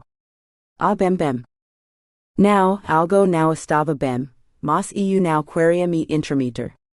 A última coisa que eu queria era indispor dos médicos senhores, e logo o diretor de área que tu queria me especializar. Quem teria imaginado que todo o trauma pelo qual passei me faria escalar medicina de emergência como carreira? Eu certamente não há 5 anos. Levante minha taca de vinho vazia, e usei minha necessidade de outra bebida como desculpa para me afastar. Voce conseguiu ingressos? Como? Ouvi dizer que escutaram tipo no primeiro dia e que não vão fazer shows extras. Estão sendo vendidos por uns $500 no eBay agora. Minha irmã trabalha na bilheteria de cidade. Dei o dinheiro a ela e ela os comprou para mim. Nunca ouvi Chia tocar ao vivo, eles nunca vêm a Perth. Ouvi dizer que o concerto na Ópera de Sydney na semana passada foi incrível. Espero que o de Perth seja tão bom quanto. Não posso pagar por nenhum dos dois. Meus livros da faculdade neste semestre custaram mais de $600. Talvez, se eu tiver sorte, ganhe o Blu-ray no Natal. Ou eu estará na TV quando a turn acabar. Além disso, provavelmente estareis trabalhando naquela noite. Preciso fazer turnos extras para pagar meus livros da faculdade. Uma das funcionárias do buffet interrompeu sua conversa para perguntar o que posso lhe servir. Coloquei minha taca de vinho na mesa. Voce tem algo sem álcool? Meu corpo acha que ainda estou no fuso horário de Sydney, e se eu beber mais, temo que vou adormecer. A garota saiu e me serviu refrigerante. Voce a única médica aqui que não está bebendo, então. Até o Dr. Lannon está se entregando ao uísque hoje a noite e ele nunca bebe. Lance olhar para o médico, so agora notando a bebida sua mau. Mesmo enquanto eu observava, ele colocou o copo vazio uma mesa e deixou a sala. Seu sorriso definitivamente havia desaparecido. Por favor, não deixe que eu tenha sido quem disse algo que o irritou, eu rezei. Será que essa noite poderia ficar pior? Ouvi dizer que você tinha desistido, disse uma voz feminina. Eu me virei, esperando que não estivessem falando comigo. Desta vez, encarei a médica de cabelos escuros com quem eu não queria falar. Eu? Ela assentiu e olhou para meu crachá, então pareceu desapontada. Ah! Pensei que você fosse outra pessoa. Uma paciente. Consegui sorrir. Uma paciente que era estudante de medicina, mas desistiu antes de terminar? Não, definitivamente não sou eu. Como pode ver, terminei meu curso e também consegui emprego aqui. O que a paciente fez para você se lembrar dela? Talvez se ela me contasse, eu saberia se deveria evitá-la ou não. Ela deu de ombros. Ah, foi caso realmente desagradável. Agressão sexual, mas ela se recusava a admitir que foi estupro. Ela não quis fazer aconselhamento além de primeira sessão também. Eu era interna como você na época, então ninguém me escutou, mas me lembro disso porque quando ela recebeu alta, senti que deveríamos ter feito mais. Como se eu tivesse falhado com ela, porque ela não estava bem de cabeça quando saiu. As memórias se enqueceram e tentei não fazer uma careta. Ela tinha me dado uma palestra fulminante sobre como eu não me recuperaria, até aceitar minha condição mental. Na época, minha mente estava cheia de pensamentos de vingança, não do meu bem-estar mental, já que eu não tinha ideia se sobreviveria tempo suficiente para precisar de sanidade. Fiquei grata pela iluminação fraca na sala. Com as luzes brilhantes normais do hospital, ela teria notado as cicatrizes fracas nos meus pulsos. Decidi usar mangas compridas se estives trabalhando na mesma ala que ela. Fiz conversa fiada com ela, por mais alguns minutos até que pudesse ser educadamente. Já tinha tido o suficiente desta festa e havia prometido encontrar meu pai para jantar na casa dele. Ao me aproximar do meu carro, vasculhei o estacionamento quase automaticamente. Tinha se tornado habito. O segurança estava ao lado da máquina de bilhetes do estacionamento de visitantes, seu radiocheando no quadro enquanto ele examinava a máquina perpetuamente quebrada. Se eu arrumasse o Porsche ao lado do meu modesto carro, ele não ouviria a janela se quebrando. Movimento e minha direita chamou minha atenção. Nas sombras, eu mal podia distinguir a forma de homem parado atrás do hidrante. É a quinta vez esta semana, pensei inquieta. Porque esse homem estava espreitando nas sombras do estacionamento do hospital todas as noites. Talvez eu devesse falar com a segurança sobre ele. O tilintar de metal batendo no chão arrastou minha atenção de volta para o guarda de segurança que começou a xingar alto. A máquina de bilhetes continuava a cuspir moedas aos seus pés.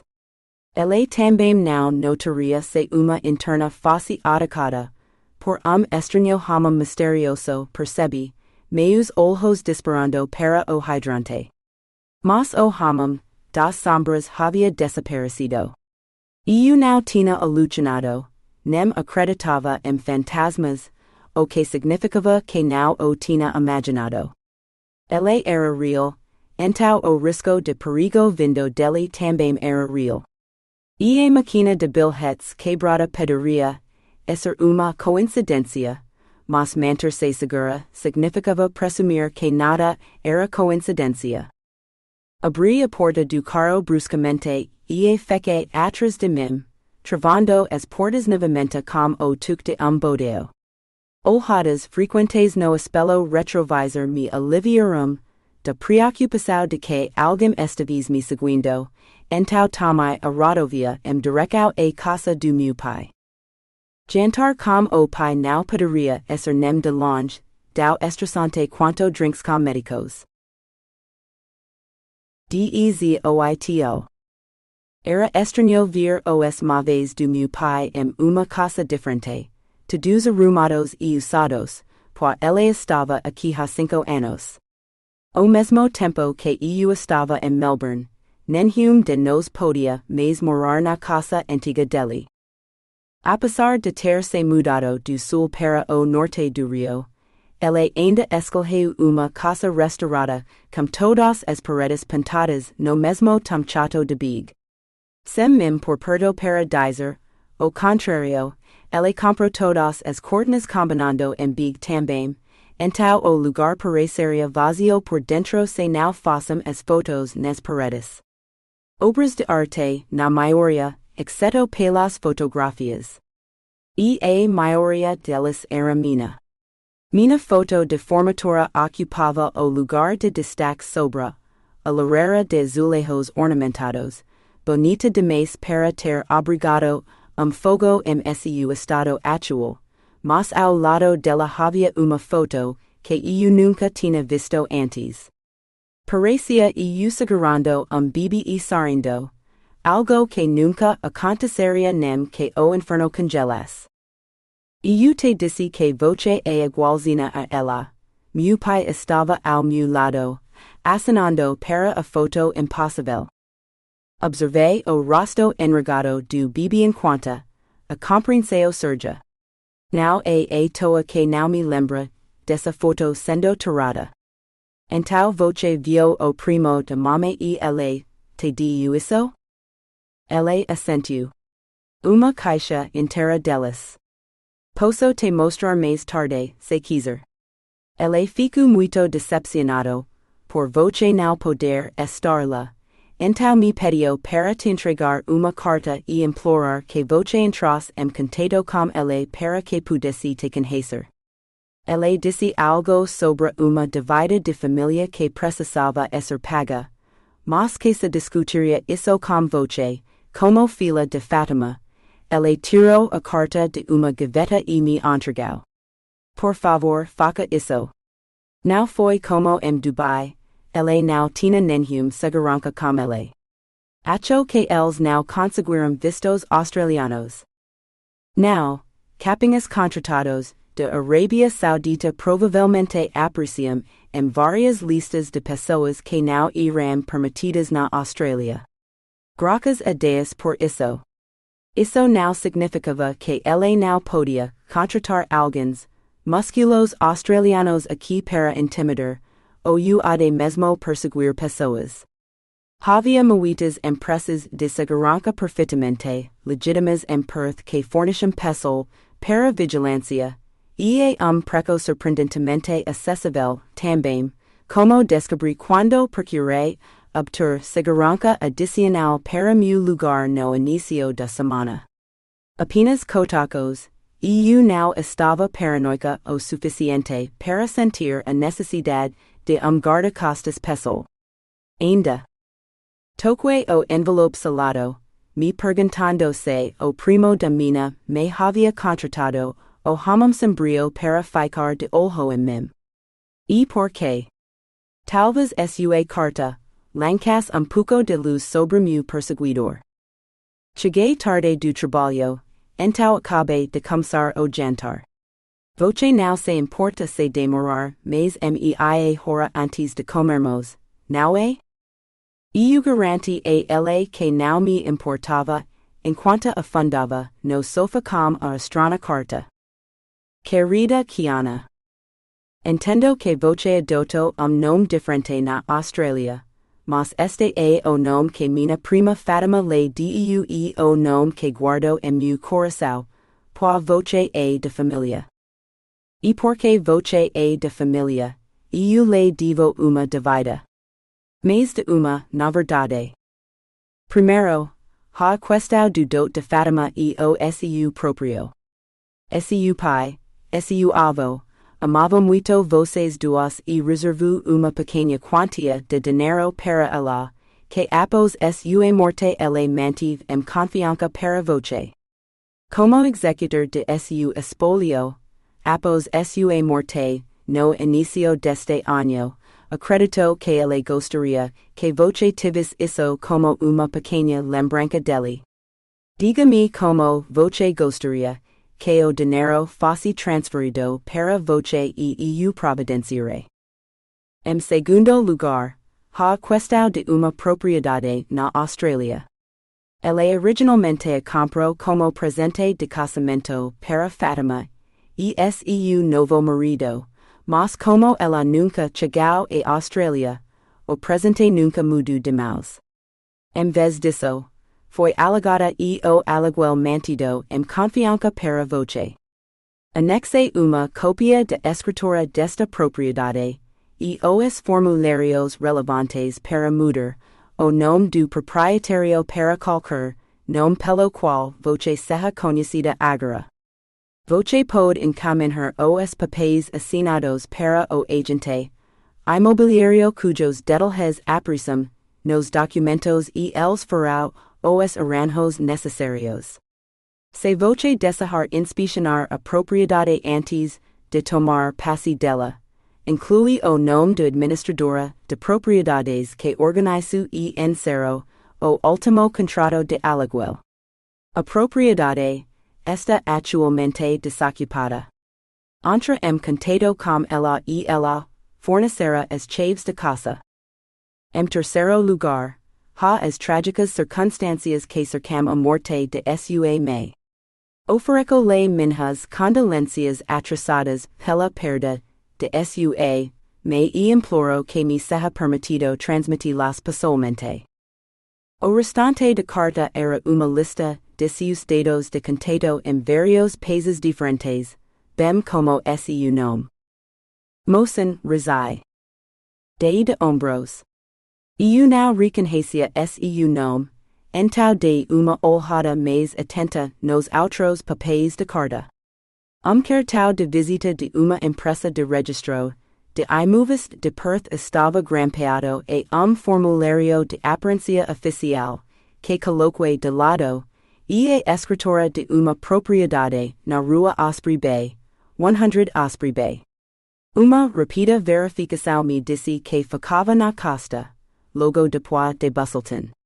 Eu só achava que havia resort em Osprey Bay, nenhuma casa. Bem, evidentemente havia uma e ela pertencia a mim. Como se eu precisasse de mais propriedades.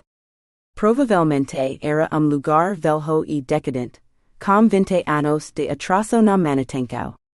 Mas se não fosse, uma casa de praia em Busselton seria lugar maravilhoso para tirar férias quando eu encontrasse tempo.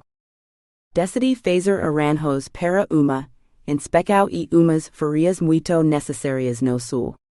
Deus sabia que eu precisava. E se o perseguidor me seguisse, eu sabia que não estava simplesmente paranoica. Se ele tentasse alguma coisa, logo descobriria que eu não era mais a garotina indefesa que fui 5 anos atrás. E eu estaria armada. Dezenove. Quando o sol nasceu, tropecei de volta para casa após meu turno noturno, querendo apenas dormir. No entanto, ao entrar desviei-me para verificar meu e-mail, now, o e-mail de Alanna, para ver se Nathan havia escrito algo mais. Como esperada, ele tinha. Lembra-me mais claramente dos gritos, embora não das palavras porque eu as ignorei. Ela estava dao furioso que cuspa e cada, tres palavras dizia, hora, ou foda-se. Ela se referia muito a uma, porra de faca também. So comecei a prestar atenção quando ela sacou minha arma. Encarei aquele cano estreito e as palavras ecoaram na minha cabeça. Você vai fode la eu assistir. E se eu não gostar do que eu vir, o arrastar sua maldita, irma aqui e mostrar a você como se fode uma vadia selvagem, até ela se submeter. E depois vous atirar em você. Eu disse que faria. Deus me ajude, eu disse que faria. Não podia dizer que machucassem Chris. Ele agarrou a gola de minha camisa, encostou a arma no meu pescoço e me empurrou para o bunker. Enquanto eu tropecava, balei pleno. Eu o convenceria a nos dizer em paz ou pelo menos ficar quieto, e eu a seduziria. Não seria estupro, se ela concordasse em dormir comigo. Se isso não funcionasse, então eu contaria a ela toda a história sordida e imploraria. E se ela ainda não concordasse, eu tinha minhas pílulas para dormir no bolso e encontraria uma maneira de persuadi-la a tomá-las. E então, oh Deus, eu não podia. Eu sabia que não podia fazer isso. Não me lembro do que eu disse, mas quando chegamos à porta da prisão dela, ela havia concordado em me deixar entrar sozinho. Mas ela estava logo do lado de fora da porta. No momento em que a vi, soube que não funcionaria. Ela me odiava pelo que eu já havia feito a ela e me mataria alegremente antes de cooperar comigo, muito menos dormir comigo. As pílulas para dormir no meu bolso eram nossa única esperança. Eu só precisava fazer com que ela as tomasse. Eu disse a ela que eram comprimidos para dor de cabeça. Na luz fraca, não era como se ela pudesse notar a diferença. Ela os pagou e se afastou de mim, como se subis que eu queria machucá-la. Eu não queria machucá-la. Eu queria dormir com ela. Eu queria passar a noite toda dando prazer a essa garota como ela nunca tinha conhecido, até que aqueles olhos escuros não queimassem mais de ódio. E ela nunca me deixaria fazer isso. Eu queria dizer a ela para não tomar os comprimidos. Eu queria pedir que ela gritasse comigo enquanto eu fizesse amor com ela, porque se eu não fizesse, eles a machucariam e eu não podia suportar isso. Eu nunca a machucaria. Nunca. Com movimento rápido de mão, os comprimidos desapareceram em sua boca.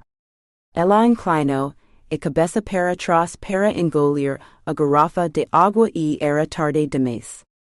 Ela me encarou como se pudesse ler meus pensamentos, me desafiando a chegar mais perto para que pudesse tentar me esfaquear novamente. Sim, ela já tinha tentado isso uma vez. Ela errou no entanto. Penha. Poderia ter poupado a ela alguma dor se ela tivesse me matado. E eu não teria que ficar ali e trai-la. Eu observei os efeitos surgiram. Suas pálpebras caíram lentamente, como se ganhassem peso até ficaram passadas demais para manter abertas. Eu tinha dado a ela minha dose normal, então deveria mandá-la direto para o sono. Ela não se lembraria de nada, sorte dela. Talvez eu não precisasse, então.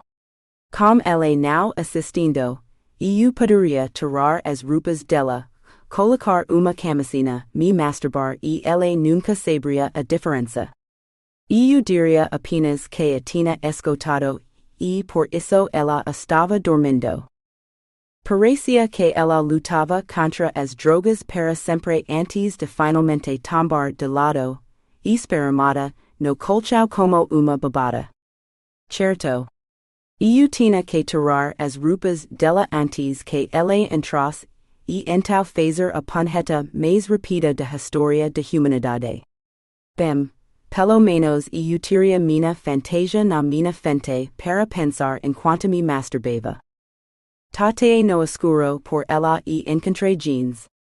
Ela se mexu sob minha mão, mas eu apertei os olhos até poder ver o contorno fraca de seu corpo, escuro contra o colchão abaixo dela. Primeiro as calcas. Ela gritou e lutou comigo. Era como se ela não tivesse tomado os comprimidos para dormir. Ela simplesmente enlouqueceu, como se estivesse sob o efeito de drogas completamente diferentes. Ouvi ela rir lá fora e fiquei desesperado, puxando as roupas dela com mais força do que eu queria. Se ela entrasse, eu tinha que fazer parecer que eu tinha feito o que ela pediu. Isso significava que as calcas tinham que ser. Susurrou, tentei explicar isso a ela. Que havia homem lá fora com uma arma, pronto para nos matar e a minha família também, se eu não fizesse isso. Ela me implorou para parar, e isso quase me quebrou. Os gritos e insultos eu podia aguentar porque eu os merecia, mas quando ela implorou, eu estava pronto para desistir. Me dê as roupas da vadia. Ela gritou pela porta e eu vi ela se abrir uma fresta. Aposto que ela se mijou de medo. Não se esqueca de calçana molhada. Forcei-me a pensar nos pacientes dos meus estágios práticos da faculdade. Ela era apenas mais uma garota inconsciente, na emergência, bebada e desmaiada, que eu precisava colocar em uma camisola hospitalar para mandá-la para o raio X para verificar fraturas. Adicionei a roupa íntima dela e pequena pila de roupas e entrego a ela sem dizer uma palavra. Ela disse algo sobre assistir enquanto ficava parado ali na porta. Oh Deus, fingir não funcionaria. Eu teria que fazer isso. Pelo menos ela estaria dormindo, então não se lembraria. Enquanto abria o zíper de minha calça, rezei para não machucá-la. Por favor, ela sussurrou. Meu Deus, ela não estava dormindo. Não. Eu não podia fazer isso. O medo dela me transformou em macarrão mole com toda a rigidez de uma alga molhada. Eu não conseguia. Devo ter dito isso em voz alta porque ela jogou as roupas dela no chão e veio a passos largos, desafiando o cinto. Se eu não pudesse fazer, ela iria estuprar-la na minha frente. E seria minha culpa, porque eu dei a ela os comprimidos para dormir que a deixaram indefesa, antes de tirar suas roupas e a única arma que ela tinha para se defender.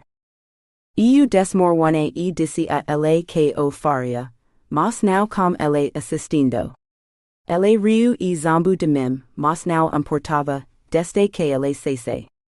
Desta vez ela saiu, mas trancou a porta atrás dele. Me deixando sozinho com ela. Fiquei atento ao barulho de passos lá fora, para ver se ela estava indo embora ou nos espionando. Uma pedra tilintou no concreto, e seus xingamentos foram distantes. Então ouvi o som de pés se afastando pelos degraus. Se ela não estivesse ouvindo, eu não precisaria. Mas havia a questão das camisinhas usadas. Eu esperaria até que ela dormisse antes de me masturbar, ou eu daria a ela a ideia errada. Olhei para o colchão para ver se os comprimidos já a tinham nocateado e ela tinha sumida. Meu Deus! Ela a tinha lavado. Ela tinha encontrado uma saída e ela apagou, mi trancando aqui sozinho. O ela ainda estava aqui. Ela poderia se machucar, se quis e tinha tomado uma dos forte de sedativos. Ela estaria desajeitada, como uma bebada no escuro e com os entulis no chão. Vasculhei o quarto com minha lanterna, tentando encontrá-la. E quando a encontrei, congelei. Ela tinha braço cobrindo os seus, mas o outro estava fechado punho e as curvas silutadas atrás delas miudeias. Uma pora de desperfeito. Se ela não colocasse algumas roupas, eu iria implorar e ambos morreríamos. Lutei para tirar meu suéter, incapaz de tirar a imagem de seu corpo no perfeito de minha cabeça, e foi então que ela me derrubou. A lanterna se espatifou algum lugar e meus dedos rocaram uma pele linda antes que ela disparasse para a escuridão. Ouvi seu corpo bater repetidamente contra a porta, a única madeira na sala, até que ela percebeu que estávamos trancados aqui juntos e não havia escapatória. Essa é a parte realmente fodida disso tudo. Fui ordenado a entrar naquela sala e trancado, com ela para que eu estuprasse, mas não consegui fazer isso, ainda assim eu queria. Sei que queria e não consegui me forcar a tocá-la porque ela me odiava. Meus pesadelos vão além. Sempre acabo cedendo e ela grita e luta comigo até que eu perceba que a matei, mas tenho certeza que não fiz isso. Tenho certeza que não a machuquei. Eu nunca deveria ter cedido a tentacal mais tarde. Agora que sei como é sentir o corpo dela no contra o meu, se contorcendo nos momentos de êxtase que consegui lhe proporcionar, minha mente tradora distorce a memória em meus sonhos. Eu acho. Será que fiz isso e deliberadamente tentei esquecer que a machuquei? Eu não poderia machucá-la. Não poderia. Mas os pesadelos são reais. E então tomo mais comprimidos para fazê-las desaparecer, mas eles sempre voltam. Juro que não pode ficar pior, mas também não está melhorando. Com raiva, fechei o laptop. Ele nunca me machucou. Ele não queria e não o fez. E se ele tinha esquecido, então eu precisava lembrá-lo. Mas primeiro, eu precisava ir para a cama antes de cair no sono na escrivaninha. Malditas turnos noturnos.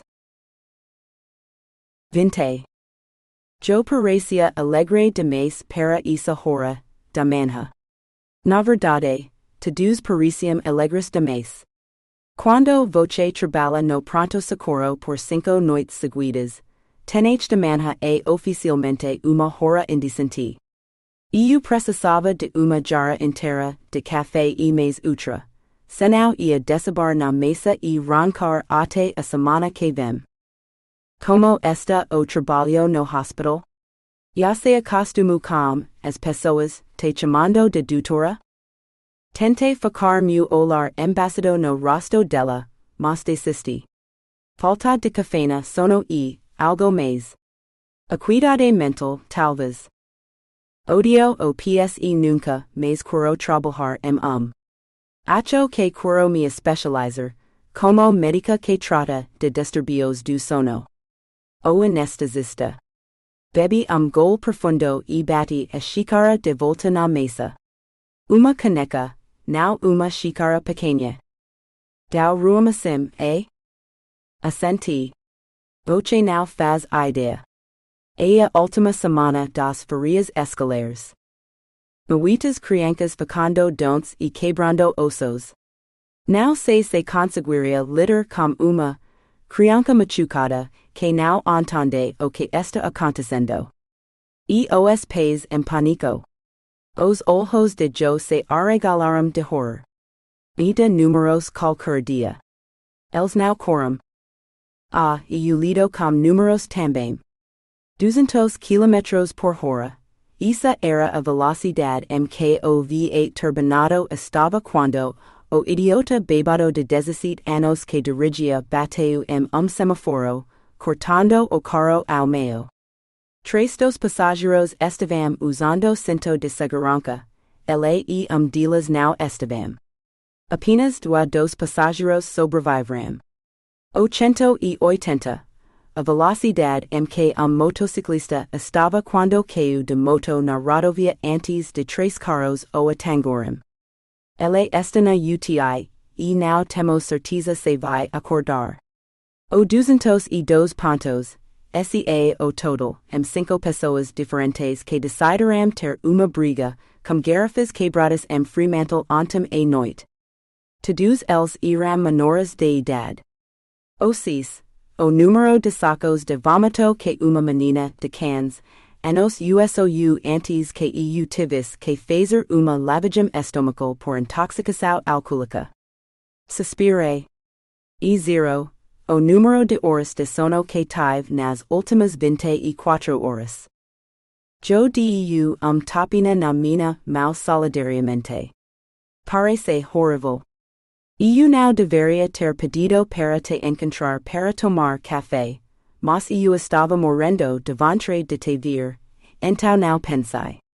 Deveria dizer, voce ir para casa para poder dormir.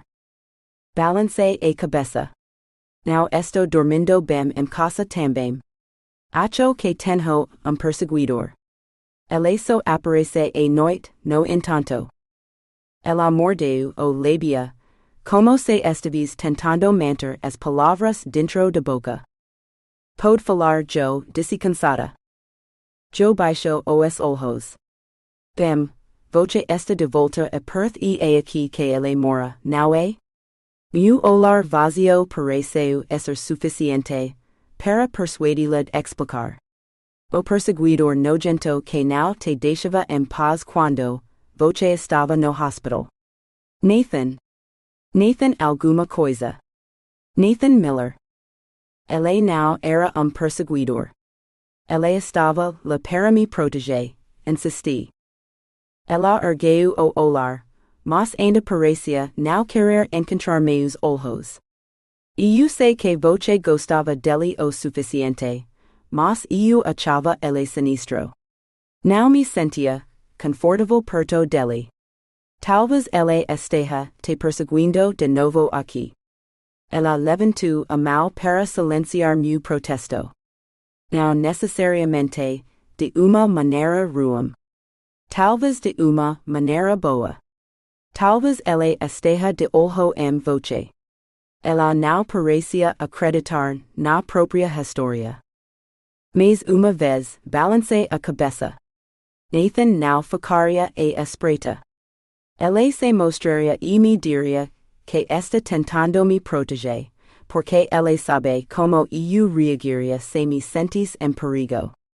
Ele não iria querer me assustar ficando das sombras e não mostrando o rosto. Ela suspirou. Voce não o ve há 5 anos. Ele pode ter mudado muito nesse tempo.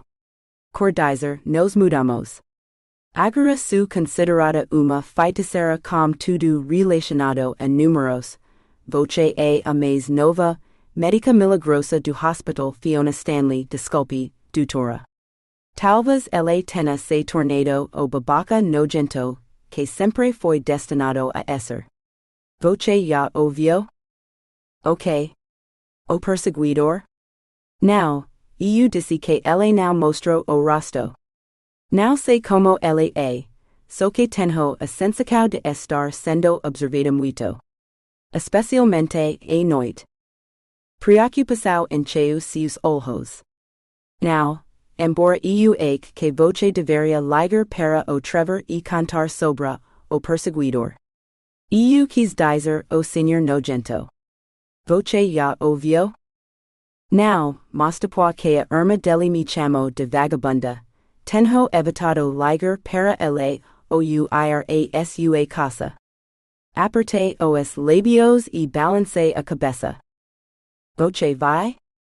Depois de ler os e-mails que ele estava enviando para a irmã morta, como eu poderia não ir. Nem que fosse para esclarecer suas memorias confusas e dizer a ela que nunca me machucou. Definitivamente nunca me estuprou, nem quis fazer isso.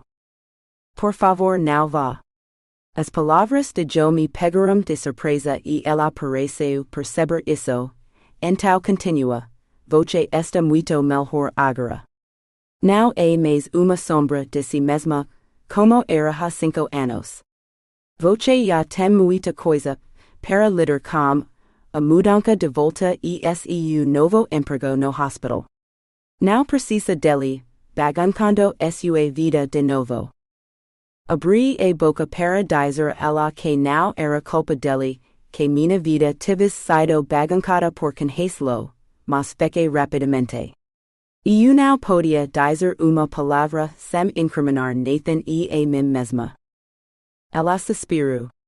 Posso ver que voce está exausta. Olha, devemos nos encontrar de novo quando voce não estiver caindo de sono. Voce ainda pode buscar o Jason no aeroporto amanhã? Assenti. Joe saiu. Muito obrigada. Assim posso ir as compras para comprar algo novo para usar no show. Morando em Melbourne, voce pensaria que eu teria pensado nisso lá, mas não tive que esquecer a de chegar em Perth. Venha comigo se puder. Não faria mal voce usar algo novo também. Sorry sem me comprometer enquanto nos levantamos, nos abracamos e eu caminhei passadamente para casa. Não importa o que Joe disse, eu iria ver Nathan eventualmente. Ele precisava conversar sobre seus pesadelos com alguém e eu era a única pessoa que sabia o que realmente havia acontecido no escuro. No meu próximo dia de folga, resolvi, caindo de cara na minha cama. Eu não tinha intenção de me levantar de novo até ter que voltar ao trabalho. 21. Pego minha bolsa e corri pela ala. Eu tinha planejado ter bastante tempo, mas não contava com meu turno se estendendo por mais de 2 horas. O país estava agitado, mas a ala de cirurgia geral tinha seus próprios desafios, sem mencionar uma onda de resfriados e gripes de inverno que os deixou com falta de pessoal durante toda a semana. Agora eu tinha que chegar ao carro e enfrentar o trânsito de hora do rush para chegar ao aeroporto a tempo. Acelerei o passo. Opa, cuidado. A voz veio momento tarde demais. Escorreguei no chão molhado e quase cai de cara no carpete no final. O dono da voz estendeu uma mão grande na frente do meu rosto. Deixe-me ajudá-la a se levantar, doutora. Forçando-me a não estremecer com a perspectiva de ser tocada por estranho, ainda que muito prestativo com quem eu trabalhava, consegui me levantar sem sua ajuda. Em vez disso, forcei sorriso. Obrigada, olhei para seu crachá Peter. Ele saiu. Não podemos deixar voce se machucar a caminho de salvar a vida de alguém. Tentei não rir. Estou de saída. Meu turno acabou. Hora de deixar o salvamento de vidas para outra pessoa por algumas horas.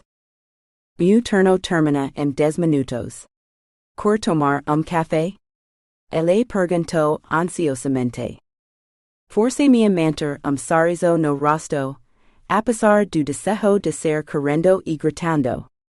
Ele era cara bonito, e não precisava que meus problemas ofuscassem seu ego.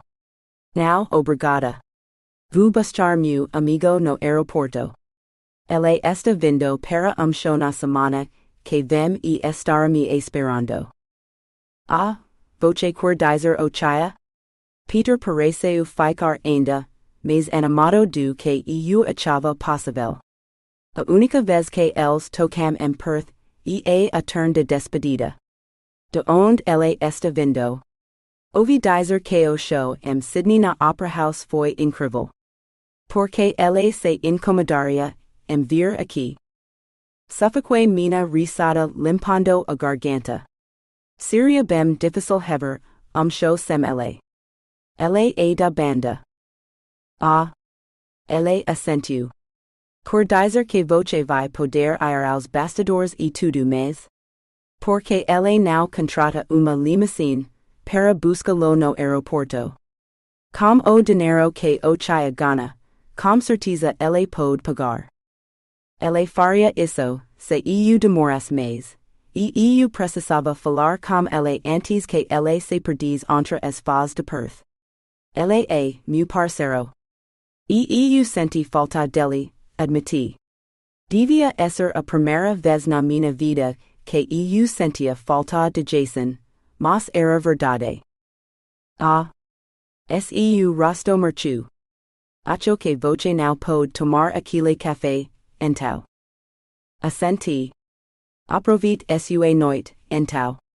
Parte novamente, esperando apenas uma fração de segundo antes de decidir que seria mais rápido usar as escadas do que esperar pelo elevador.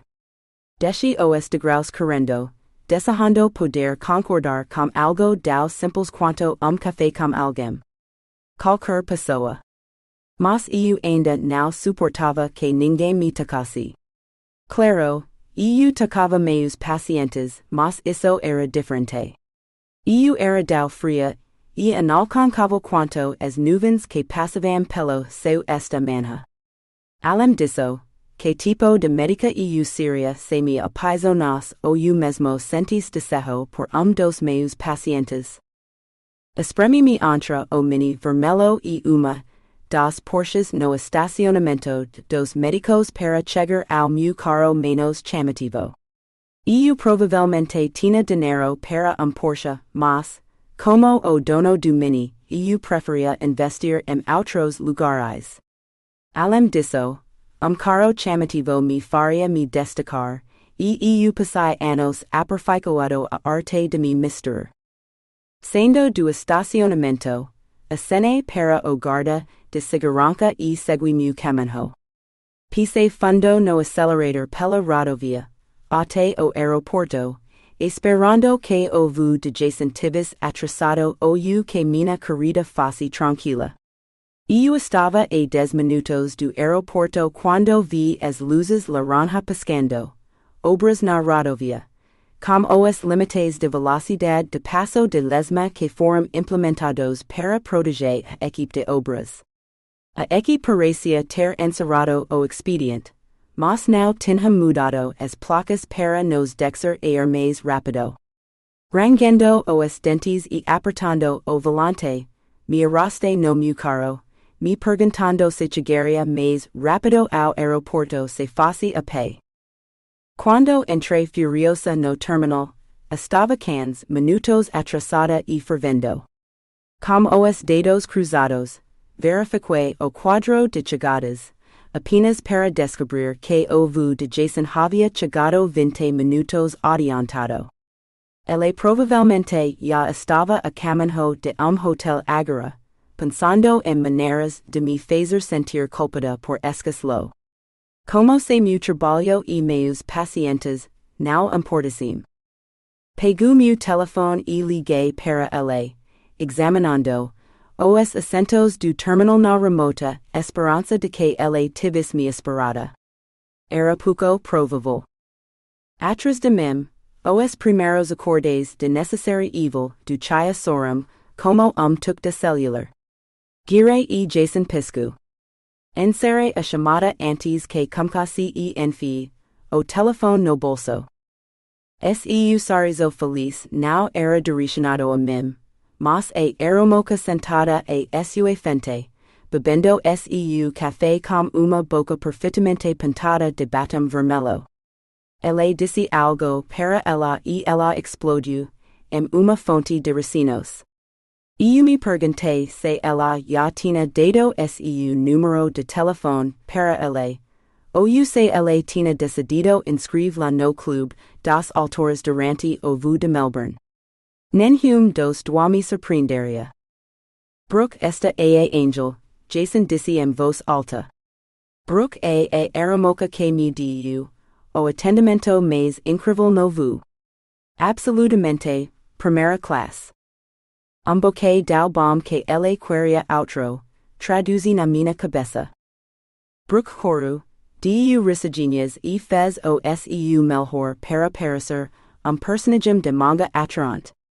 Dei-lhe sorriso insípido em resposta. Ela se ofereceu para ajudar na tripulação de voo para calgor-lhe quando dos membros da tripulação ficou preso em acidente de carro, nas obras de rodovia, então ofereci para comprar café para ela durante sua pausa entre os voos, Jason continua. Você realmente deveria vir ao show, Brook. Conheço alguém nos bastidores que adoraria te vir de novo. Seus olhos baixaram para suas calcas. Acho que você deveria oferecer para levá-la para jantar adequadamente antes do show, eu disse alegremente. Mas meu banheiro está fora dos limites, Jason. Depois de pegá-lo no meu chuveiro, espremido entre nada menos que 3 garotas nuas em Sydney, eu ofereci castra lo se o pagas no meu quarto novamente. Ela riu de mina, ameaça implícita e se levantou com Brook. Murmura algo que incluía a palavra prazer, e beijou a mão dela por vários segundos antes de soltá-la. Ela deu outra risadinha e fez o sinal, para que ela a ligasse antes de caminhar direto aos portos de embarque como uma modelo na passarela. Vamos, não vou carregar sua bagagem e o estacionamento aqui é mais caro que assistência médica, resmunguei, desejando que Jason tirasse os olhos do traseiro empanado de garota. Ela tinha pernas como rastros de jeito, então a saia que teria parecido modesta e memquês revelava sua roupa íntima a cada passo. Quando ela desapareceu pela segurança, Jason colocou a mochila nos ombros e puxou a alca de sua mala parecendo expectante. Eu o guiei até meu carro. No momento em que as portas do carro se fecharam, ela disparou. Ela tem a boca mais incrível. O que eu não daria para ter aquelas pernas longas enroladas em mim. Eu parei bruscamente no semáforo. Ela te fez buquê na galeria, e vocês foram interrompidos antes que você pudesse transar com ela no banco. Ela gaguejou, mas nenhuma palavra saiu. Estou certa, não é? Pessoas normais usam os banheiros para ter privacidade. Mas não há emoção nisso. A adrenalina de ser pego apenas aumenta a emoção. Complete. Aqui vai uma coisa. Nada de orgias até depois dos shows. Não estou dizendo que não pode brincar, mas se você se atrasar nem que seja minuto, vou cortar sua porcentagem de bilheteria pela metade para o show. Você não pode fazer isso. Esses shows vão pagar a última parcela do meu resort particular no norte. Você não pode mexer com meu plano de aposentadoria, ela protestou. Todas essas coisas estão estabelecidas em contratos assinados. Cora apostar? Perguntei sombriamente. O único contrato assinado diz o que a banda recebe. Até agora, concordamos em dividir isso igualmente. Me irritei mais uma vez e eu farei isso, jurou. Tudo bem. Uma longa pausa foi seguida por todos os shows. Temos 2 shows em Perth. Cor dizer que não posso aliviar pouco a tensão entre os 2? Engoli seco. Jason sexualmente frustrado era quase, tão difícil de lidar quanto Jason supersexualizado. Desde que você cheguei na hora para o segundo show, não me importo com o que você faz depois do primeiro. Mas se você aparecer parecendo albado, vou insistir em teste de drogas. Voce toca meo, sobrio o now toca. Ele comoru como garotinho, entau baixo a vos. Sabe, eu now precasaria de todas essas outras mulheres, para me satisfazer se eu tivesse voce. So voce. Eu nem olaria para outra garota se tivesse voce.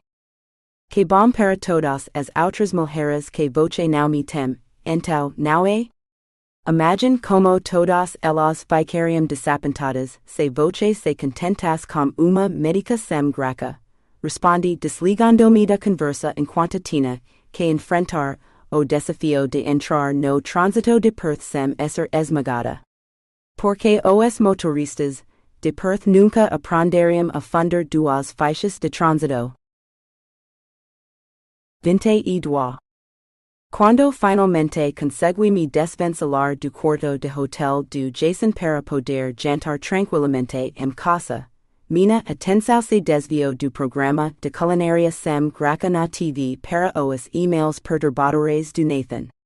Fui os até encontrar dos primeiros que ainda não tinha lido. Tenho pesadelos com ambulâncias agora e me pego congelando quando uco uma sirene. Isso porque a viagem de ambulância para levar a Caitlin ao hospital foi realmente pesadelo. Eu não dormia há semanas, tinha comprimidos para dormir comigo, mas dei todos para a Caitlin. Esse foi o problema naquela noite. Eu dei a ela comprimidos para dormir para nocatela, sem saber o qual gravemente ferida ela estava. Adicione hipotermia e tiros nos dois, não sonila, e eu tinha tomado tantas decisões estúpidas naquela noite que milagre ela ter sobrevivido. E eu, entrando e saindo da consciência, olhando fixamente para ela enquanto seu rosto se transformava, no seu e voltava para o dela proprio, mortalmente pálido. Isso não é apenas nos sonhos, foi o que eu vi no dia que aconteceu. Não dormir faz isso com voce. Alucinacos e coisas do tipo. Mas talvez fosse apenas minha mente criando imagens, que não eram tão ruins quanto a realidade. Ela tinha perdido tanto sangue, que não era difícil ver cadáver em vez da garota viva e respirando, que eu desesperadamente queria que sobrevivesse. Eu era inútil. Pressionando chumaco de gás contra meu próprio ferimento de bala, incapaz de ajudá-la. Foi a primeira vez que percebi que voce estava surda.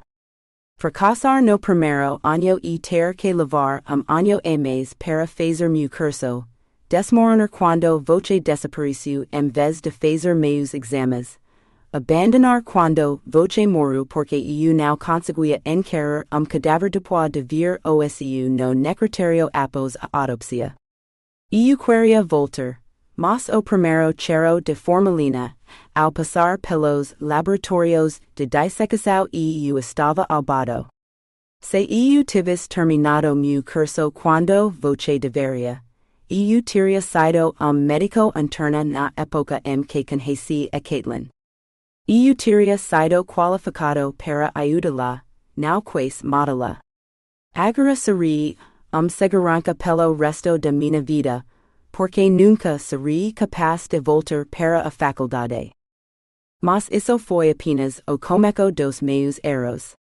Eu deveria ter terminado meu curso. Eu deveria ter te salvado deles. Eu deveria ter quebrado a janela do meu próprio carro e arrastado a Caitlin para fora antes que pudessem machucá-la. Eu deveria ter la salvado mais cedo ou eu nunca ter deixado esse lado.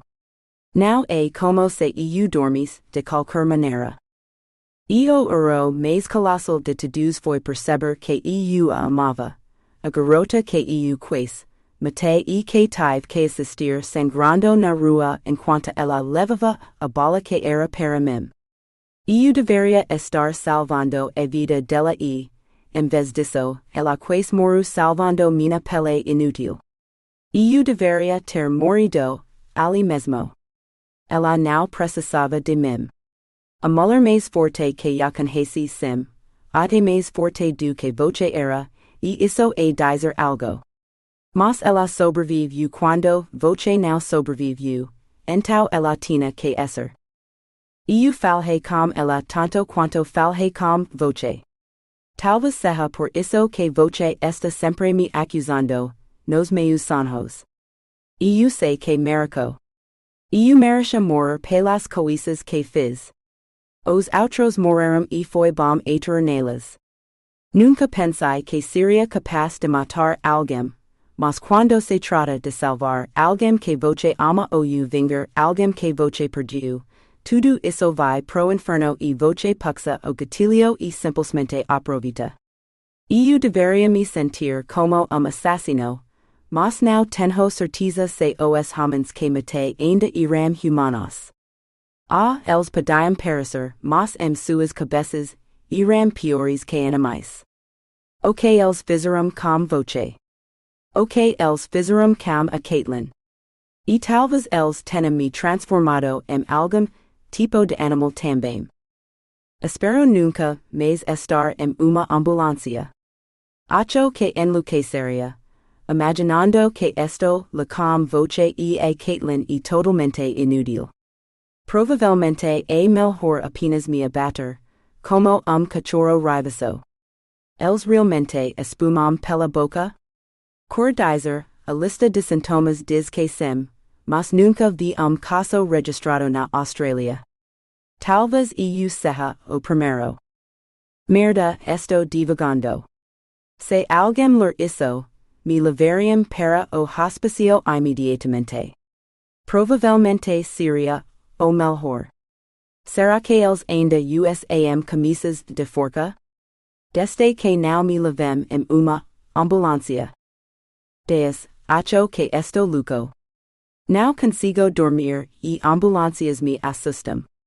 Talvez mais alguns comprimidos para dormir ajudam. Eles não podem piorar, e bagunça na minha cabeça. Depois de semana resolvi. Usaria meu dia de folga para ir vê-lo. Se ele precisasse de minha ajuda, depois de tudo que fez por mim, eu não poderia negar. E se não precisasse, pelo menos eu sabia que ele estava bem. 23. Médico para o 207, médico para o 207, o chamado ecoou pelo corredor enquanto meu pager vibrava no meu quadro. Puse meu café fumegante com suspiro, e fui atender ao chamado. O trabalho de médico residente nunca termina. 3 pacientes e minha segunda proposta de casamento do dia depois. Bati no dispensador de sabão para desinfetar minhas mãos para que pudesse terminar meu café. Consort, antes que eu quesse no sono em pé. Acene para desligar a água e sequei minhas mãos, jogando o papel tola na lixeira ao passar. Pegu minha caneca, andando o mais rápido que pude até a sala de plantão, onde eu poderia ter 2 minutos para tomar meu café.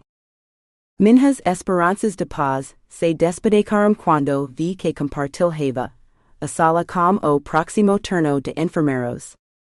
Eles se aglomeravam em torno de passagem de plantão gravada, narrada pela enfermeira-chefe deste turno. Alguns olharam para mim quando entrei, mas estavam concentrados na história monótona do dia. Bem-vinda a uma aula de cirurgia geral, pensei enquanto tomava cuidadosamente meu café tenho esperança de que ainda estavis quente. 206 sofre de demência, se for encontrada vagando pela ala, por favor, escolta-la de volta ao quarto. O Sr. Foster, o amputado number 208, é diabético e não tem permissão para açúcar adicional, ordens médicas. Ele tentou subornar 2 atendentes para comprar chocolate na loja de presentes. O quarto 210 tem apenas 17 anos, acidente de carro, fraturas múltiplas e os pés estão presentes. Dei outro gol no meu café morno, esperando que ainda pudesse me manter acordada durante a última hora do meu turno. Mas uma hora e eu teria 4 dias de folga, o pareço certamente. Eu passaria o primeiro dormindo, e o segundo procurando por Nathan.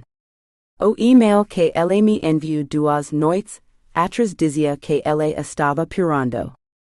Os enfermeiros agrupados faziam inóticos rapidamente à medida que seus pacientes eram mencionados na voz monótona e gravada. A voz da enfermeira-chefe se elevou, soado apressada. O paciente do quarto 214, now está designado para único enfermeiro.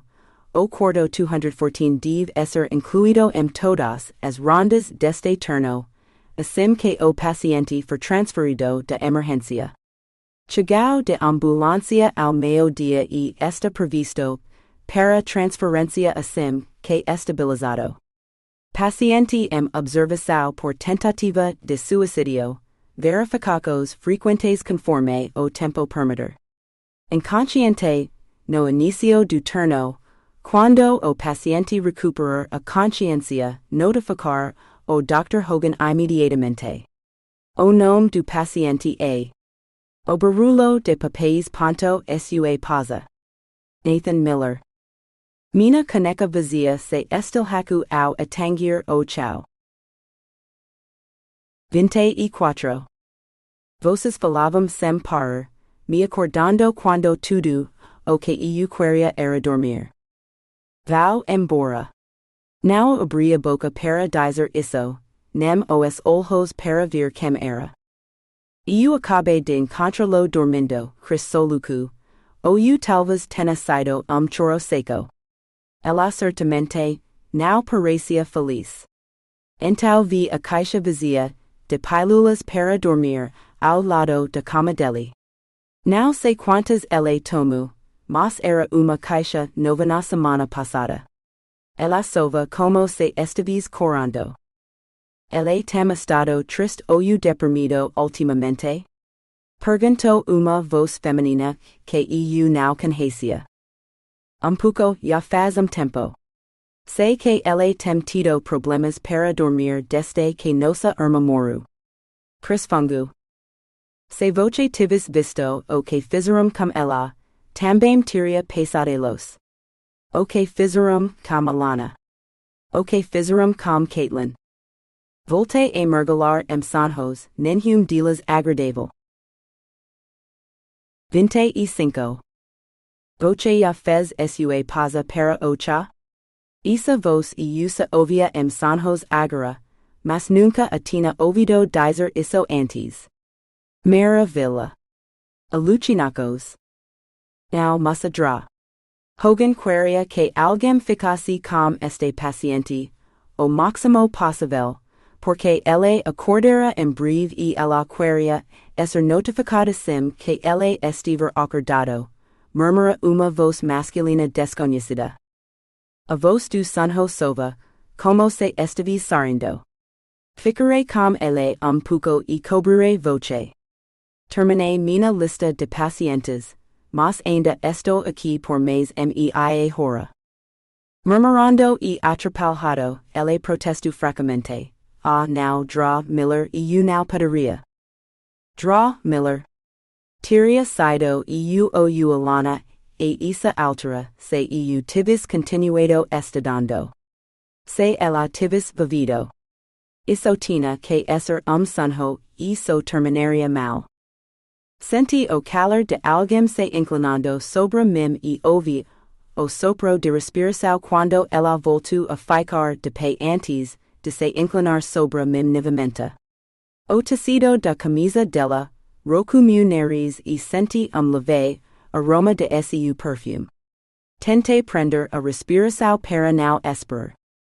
Se você abrir os olhos agora, terá a melhor visão dos meus cios que alguém neste lugar já tive, a voz do sonho me disse com ironia. Sei que você está acordando, Nathan.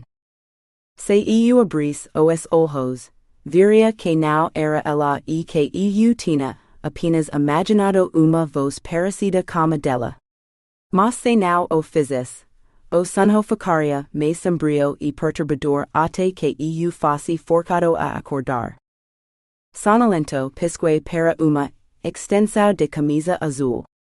Consentirei-me no cracha preso a ela. Dra. Alanna Miller, Lee. Grafia diferente. Alanna estava morta. Eu sabia que ela estava morta, e não era a voz dela que eu estava ouvindo. Ah merda. O quarto esquirciu quando pedaço pleno de plástico bateu no meu rosto e ficula. Maus gentes o levantaram e acaricaram meu rosto. Seus grandes olhos escuros, cheios de preocupação, iram tudo que eu conseguia me concentrar. Ah Nathan, me desculpe. Estava preso na parte superior da cabeceira, da cama e pensei que pudesse alcançá-lo, mas escorregou. Ela mordeu o labia. Sei que você não é realmente dos meus pacientes, mas eu precisava saber. Se você realmente tentou se matar. Seus lindos olhos se encheram de lágrimas. Abri a boca para falar, mas nada saiu. Minha boca estava seca demais até para limpar a garganta. Ah! Deixe-me pegar uma bebida para você. Enquanto ela caminhava até a pia e enchia copo com água de torneira, não tinha perdido nada de sua graça, mas seu passo dancante era ágil e profissional, mas uma marcha do que o ballet que eu lembrava. Quando meus dedos se ficaram ao redor do copo, percebi que ela era tão real quanto o plástico em minha mão. Ela estava viva. Depois de tanto tempo, imaginando e me preocupando. 5 anos. Quanto ela teria mudado. Tomei gol de água e tentei limpar a garganta. Você está viva. Tentei encontrar você, mas era como se tivesse desaparecido. O morrido, disse com voz rouca, tomando outro grande gol de água. O que você está fazendo aqui? Fui para Melbourne estudar. Queria voltar para casa para fazer meu internato. Ela hesitou como se quisesse acrescentar algo mais, mas não disse, olhando para baixo para sua camisa. Segui seu olhar até sua cracha. Você não é Alanna Miller, eu disse. Você não se parece nada com ela. Nem mesmo escreveu da mesma maneira. Ela pareceu desconfortável. Eu sei. E que tive que mudar meu nome e este é o nome que asio me deu.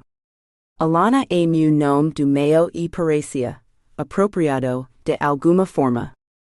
Eu queria jogar o copo de água no rosto dela e dizer que não era apropriado se nomear como minha irmã morta, mas eu tinha bebido tudo. Escorreguei para fora da cama do hospital e cambaleei até a pia para enchê-lo novamente, recusando sua oferta de assistência.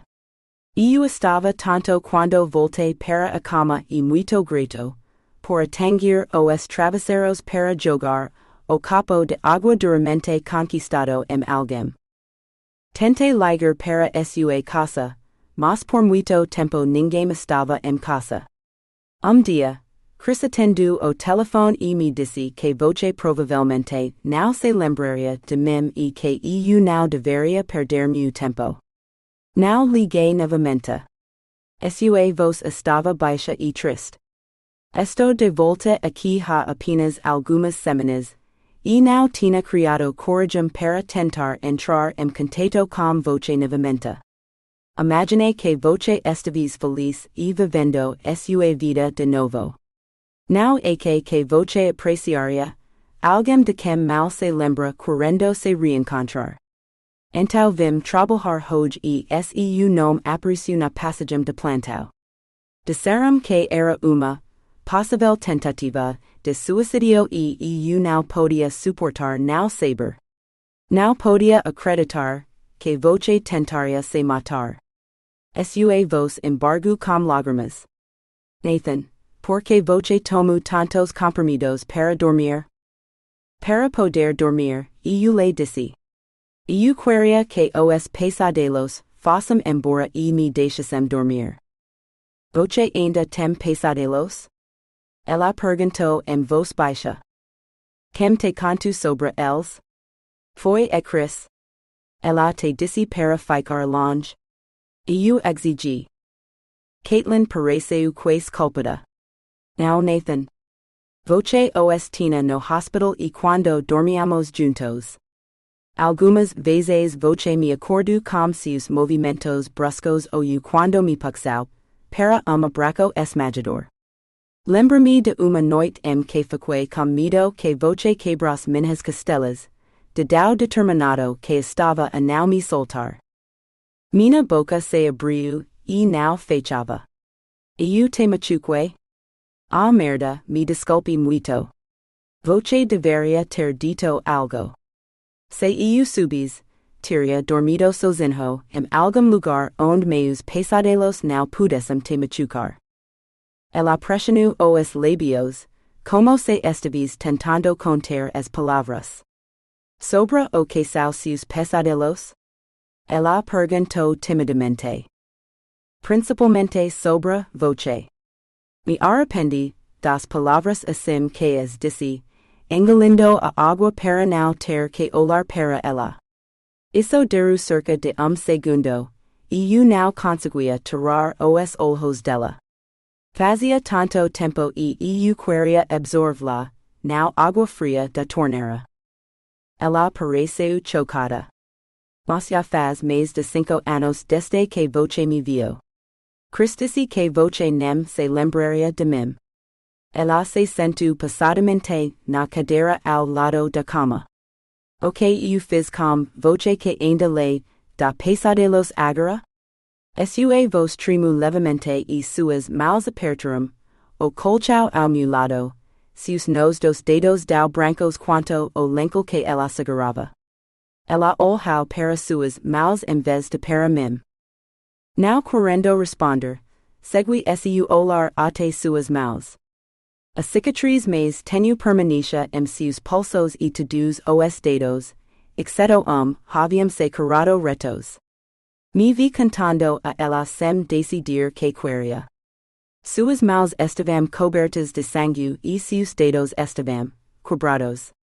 Meus dedos tracaram as linhas impassíveis em que seus dedos haviam sido dobrados.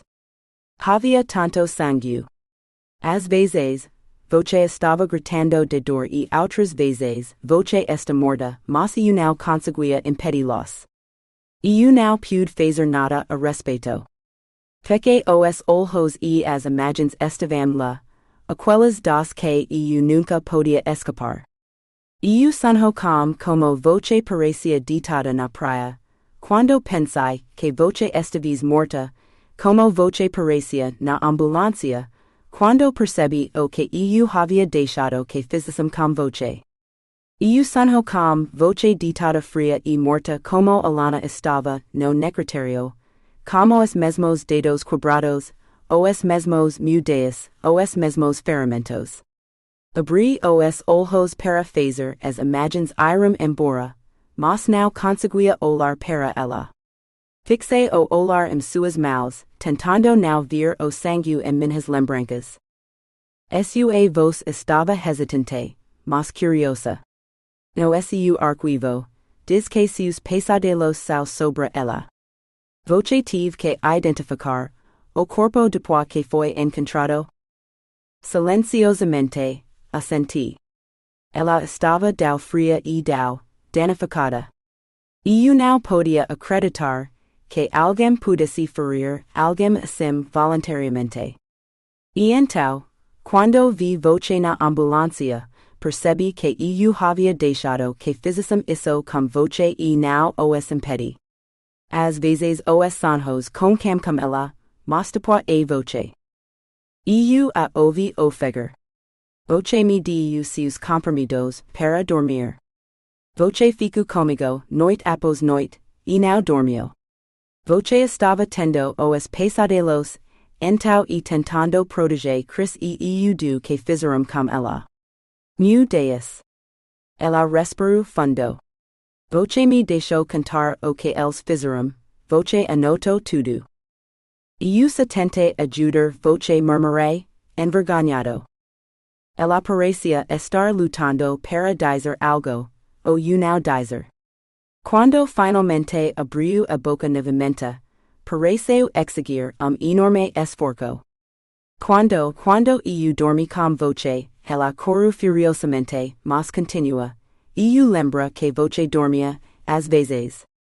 Coro dizer, voce não ficava acordado a noite toda, meu Deus. Apesar de insinuação suas palavras, não havia convite nelas. Não, aquela porta estava firmemente fechada. Houve algumas noites que não dormimos muito, reconheci como sorriso, querendo ao mesmo tempo lembrar e esquecer aquelas noites incríveis que passei com ela. Eu as lembrava meus sonhos, aqueles que começavam bem, mas sempre terminavam com sangue, gritos e morte. Meu comentário a deixou ainda mais nervosa. Eu quis dizer que algumas noites, apenas por estar lá, talvez eu tenha ajudado voce a dormir. Eu me perguntei se poderia ajudar se eu ficasse. Uma noite, depois de todas as noites que voce esteve lá por mim, é o mínimo que posso fazer. Eu queria dizer não. Queria dizer a ela para ficar bem longe de mim e de todos os problemas que vinham comigo. Queria cantar tudo a ela e me desculpar, por ainda estar respirando. Mas mais do que tudo isso, eu não queria que esse sonho acabasse. Por favor, fique, eu disse.